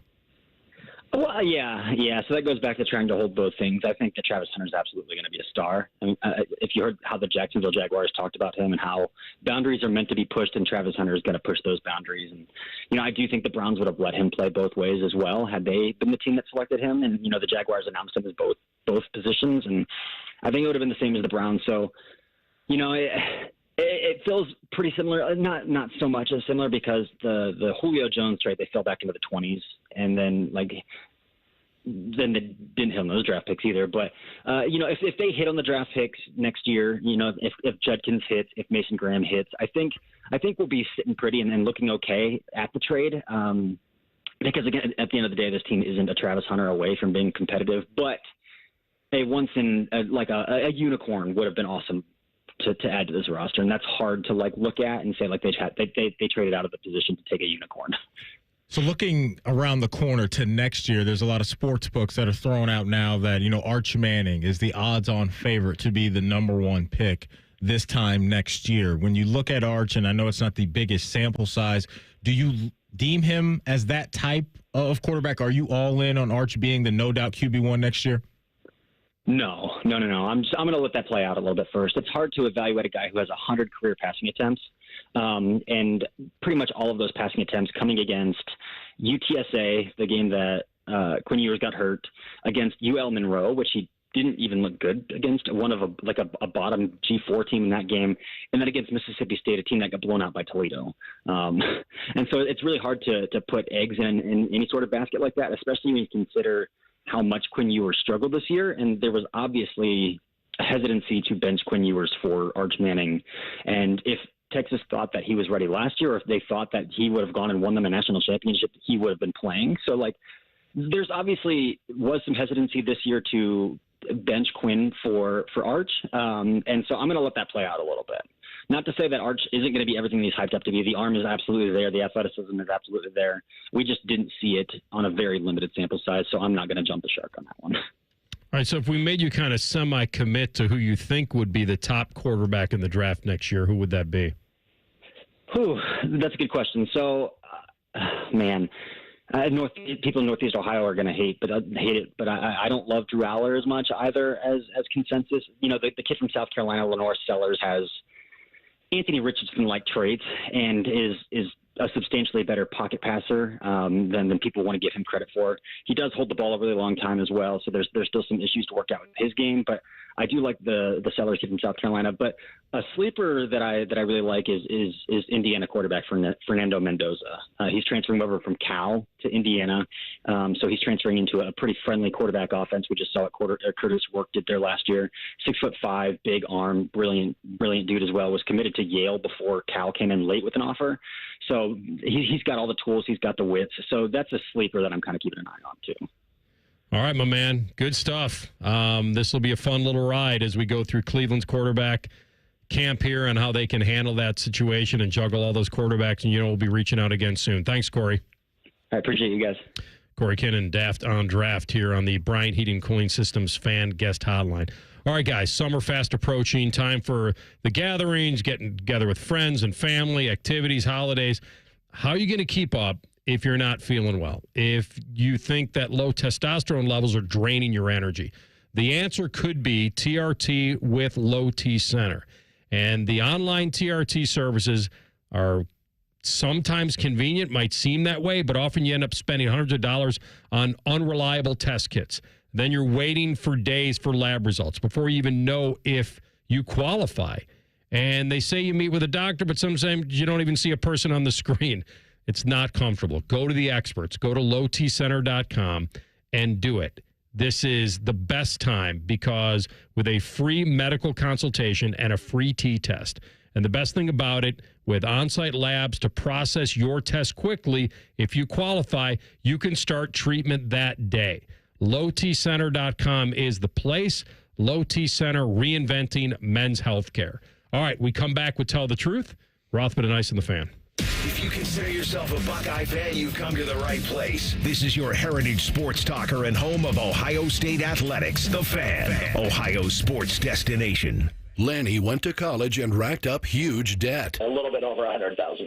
For a degree he couldn't use? Now what? I had a friend that went to my computer career. They even helped him get hired immediately after graduation. One of the things I love about IT is that you can work from anywhere you want. You could become an IT pro in just months, including cybersecurity and the basics of AI with zero experience at mycomputercareer.edu. It worked for me, and I know it can work for you. This is one student's experience. Individual results vary.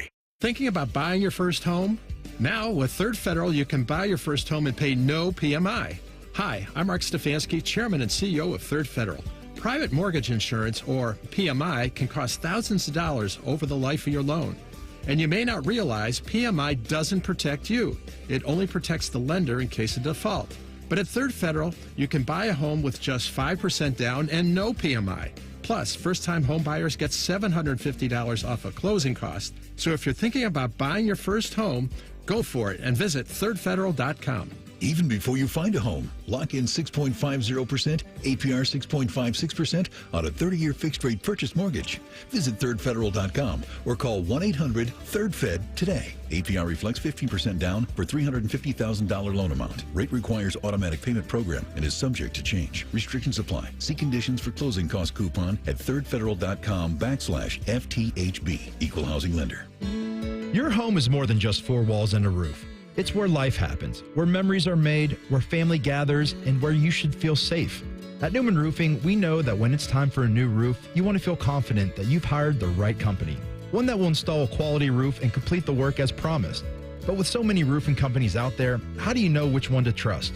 For over 30 years, Newman Roofing has helped more than 7,500 families protect their homes with quality roofing, gutters, and siding. We believe you deserve a company that provides a white glove customer experience, one that pays attention to every detail and treats your home like it's our own. At Newman Roofing, we're not just another roofing company. We're a family-built business that stands behind our work. So when it's time to replace your roof, don't settle for uncertainty. Choose the local family with a reputation for excellence. Choose the company you can trust. Newman Roofing. Call Newman Roofing today at 614-NEW-ROOF or visit us online at newmanroofing.com. Don't just get a new roof, get a Newman roof. Breaking news coming in from Bet365, and it's no surprise. Same game parlay from Bet365 just keeps getting better.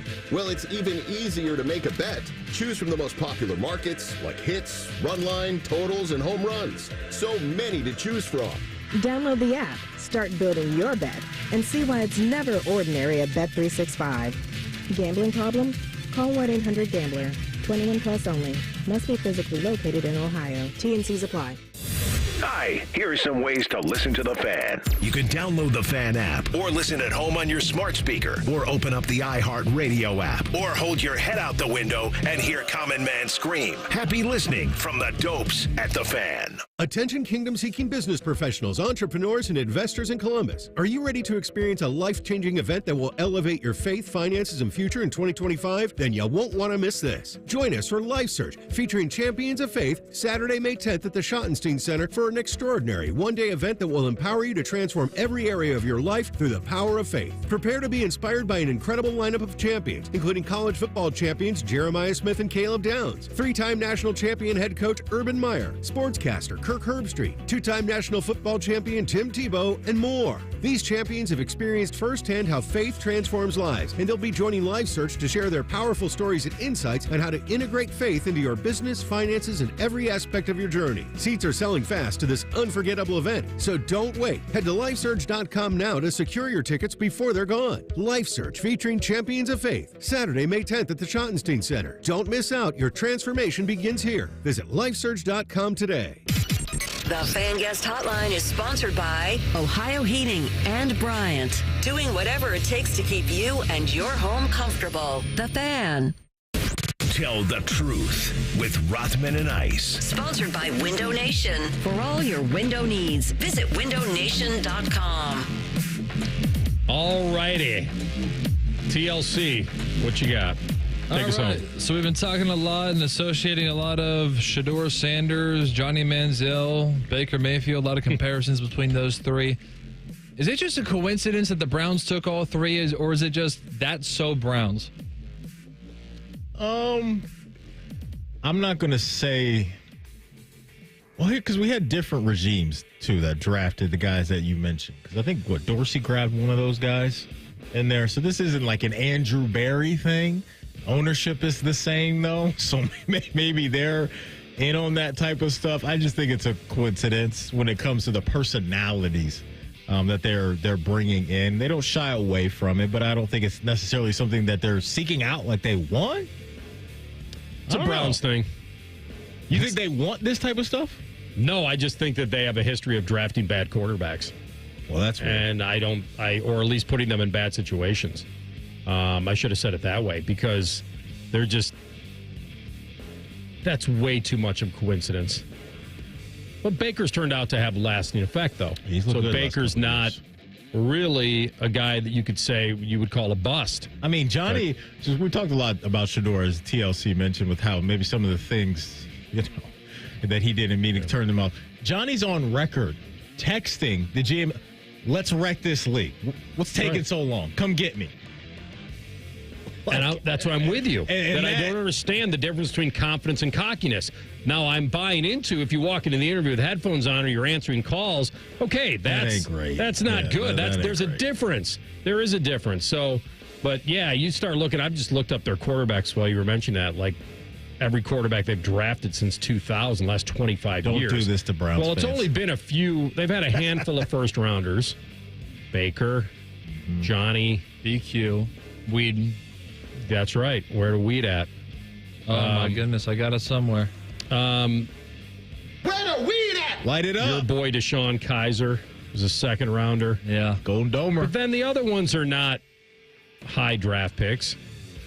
So it just feels like. And it would be so Browns so Browns that the to skip over Tom Brady and take Spurgeon win? Well, not only that. All right. But it would be so Browns that the horrific story would end as far as the quarterback goes with them going this route to get there and Shedeur being the guy. Like, it Some would be total accident. on brand for this franchise. They've been taking swing after swing after swing, and it would take this crazy story with him sliding to the 5th round to be their guy. If the Browns blew the best smoke ever and told the league that this is the most entitled guy, you don't want him, nobody should want him, and that, listen, dude didn't want to drop to the 5th round. We know that. Yeah. And he's got every motivation to, quote, make him pay and to win the job. It's just the Browns told us that they think Dylan Gabriel is better than Shedeur Sanders. They've told us that. I don't know if it's going to work out that way, but you could not take Dylan Gabriel and think there was some guarantee that. Where you at? How many on the picks theory, later was it? Where you at on the theory, AR, that the call came from inside the house that Jimmy was saying, draft Shedeur Sanders? Do you believe that Jimmy had any type of impact on that draft pick? Because you had the body language police that were out there. And Andrew Berry and Stefanski didn't look necessarily thrilled, but that's just a small glimpse in time to that whole moment. Do you think Jimmy had any say in picking Shedeur at that time? I would bet that he'd have a take on that, yes. That his opinion is, because from a marketing standpoint. Oh, yeah. I mean, I think his Browns jersey is already third on the. Already flying off the rack. So that matters to owners. It matters to owners. Kids are going to love that guy. They're going to love Shedeur. And it's a 5th rounder. You don't pay for picking him there. No. You don't take the Deshaun Watson beating you took. Not at all. By picking Shedeur Sanders in the 5th round. If anything, there's only praise if he works out. No one's going to crush you for not. Right. You know, when we had Corey. The weird part was taking both. Yeah, that was strange, no doubt. When we had Corey Kennan on in our last segment, he mentioned kind of, hey, throwing those guys in a room and letting them duke it out. You know what scene my mind went to? Is there absolutely they're recreating the Dark Knight scene? He said it. I almost jumped in on the. I said, forget it. He's rolling. That's exactly what they're recreating in Cleveland. So you're telling me that you don't think that Stefanski was into the Shedeur pick? It was just that clip that's out there of them doing like a golf clap, and there's like no smiling going on, no nothing from Barry and Stefanski, and people were reading into that Jimmy forced this on them because they did clearly view Dylan as the better player at the time, and they passed on Shedeur and went with Dylan. That Jimmy was like, no, this is what we're doing. Take him now. I can tell you right now that he certainly didn't force their hands on Shedeur anywhere else because he was picked in the 5th round. Like, if Jimmy was like this massive Shedeur guy and he said to Andrew Berry, hey, I'm not letting you do your job, you're taking this kid, okay, then they would have maybe. But the fact that he dropped to the 5th round, I would only think Haslam would be like looking at the guys and saying, hey, is this just too much value here? Or what are you guys thinking? Like, my vote is that at this point in time, we have to take him. He's a consensus 1st-round pick that fell to the 5th. Like, and we've been searching for this position. And so if our interview didn't go horribly wrong, maybe we should just lean into. I mean, you go back a couple months ago, this is where we thought he could go very much to Cleveland. Yep. Just many rounds earlier. Right. So, yeah, I mean, listen, I'd have to go back and look at it. I really didn't look at it that closely. A lot of people said that Barry did not look thrilled, and you could kind of see a little bit of Jimmy Haslam there.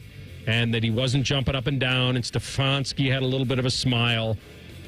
Stefanski. You know who the guy to the right of Stefanski seemed a little happy. You know who my dad is? But Andrew Berry didn't seem like a guy who just stumbled into a future franchise quarterback. So Browns fans do the split screen. Oh. And I'd have to take a look at the video again. I don't think they were completely aligned, but I think when you get in the 5th round, it's not that big of a deal. If Jimmy Haslam said to them, hey, guys, the value's there now. We got to take him. Yeah. And maybe they didn't 100% say, maybe they had other needs, other guys on the board, but they probably said, okay, let's take a shot.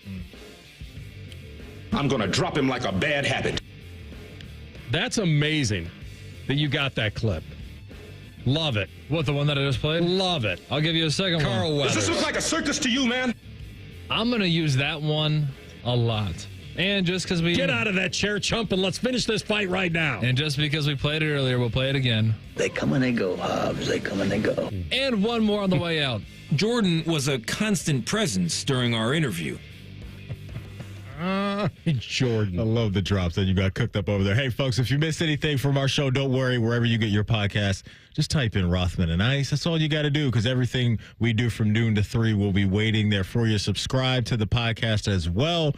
Bet365 is the exclusive sports betting sponsor of the Rothman and Ice podcast. Coming up on Common Man and T-Bone in the 4 o'clock hour, they are doing a 5-man weave, and woman, because Jen Winters, Common Man, T-Bone, Timmy Hall, and Panama Ted will all be rocking out in the 4 o'clock hour, so don't miss that. We will come back tomorrow with our guy, Adam Schefter. And at 12:30, we can dig in on where he is. I need an hour Where tomorrow is with he Shefty. on the conspiracy What happened? part of this?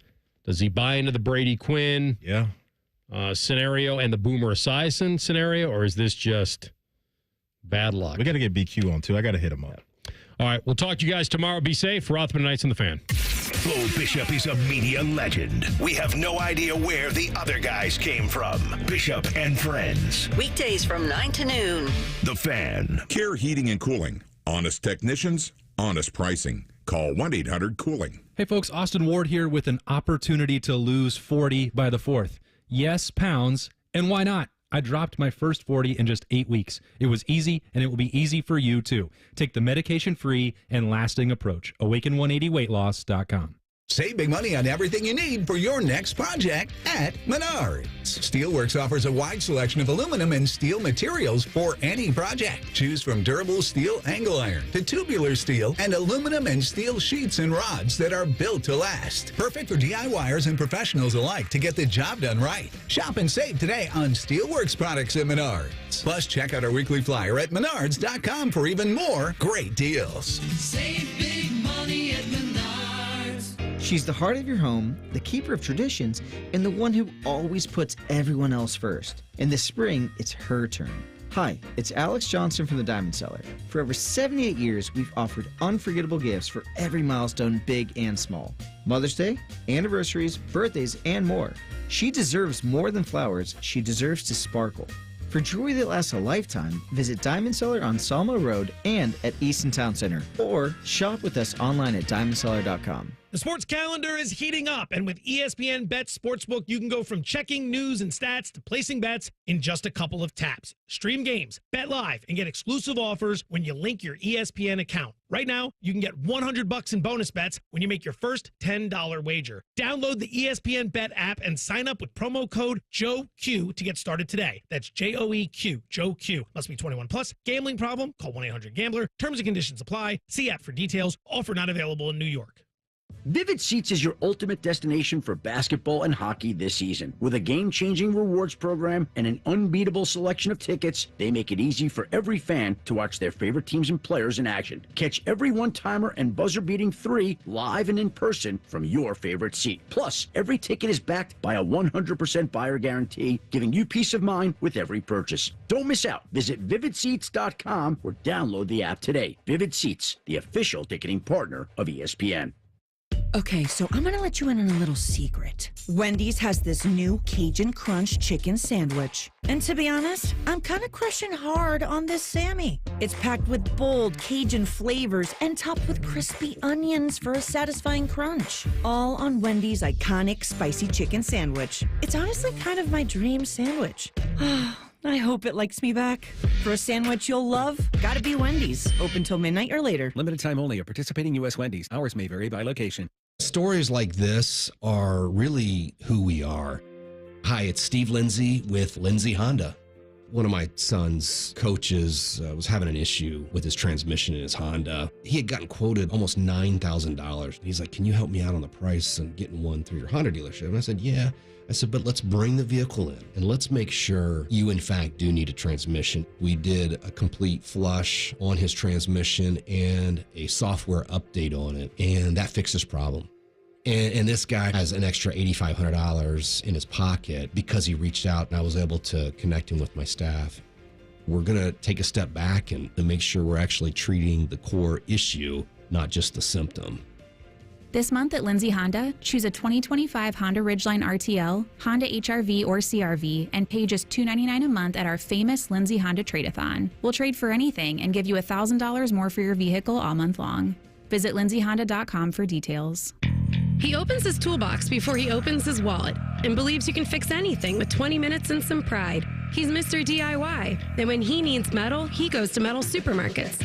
Artists, hobbyists, machine shops, maintenance professionals, and welders all count on metal supermarkets for over 8,000 metal products, shapes, and grades. If it's metal, they've got it or can get it for you. Cut to any size and ready fast. Visit the family-owned franchise on North Wilson Road or Columbus at metalsupermarkets.com.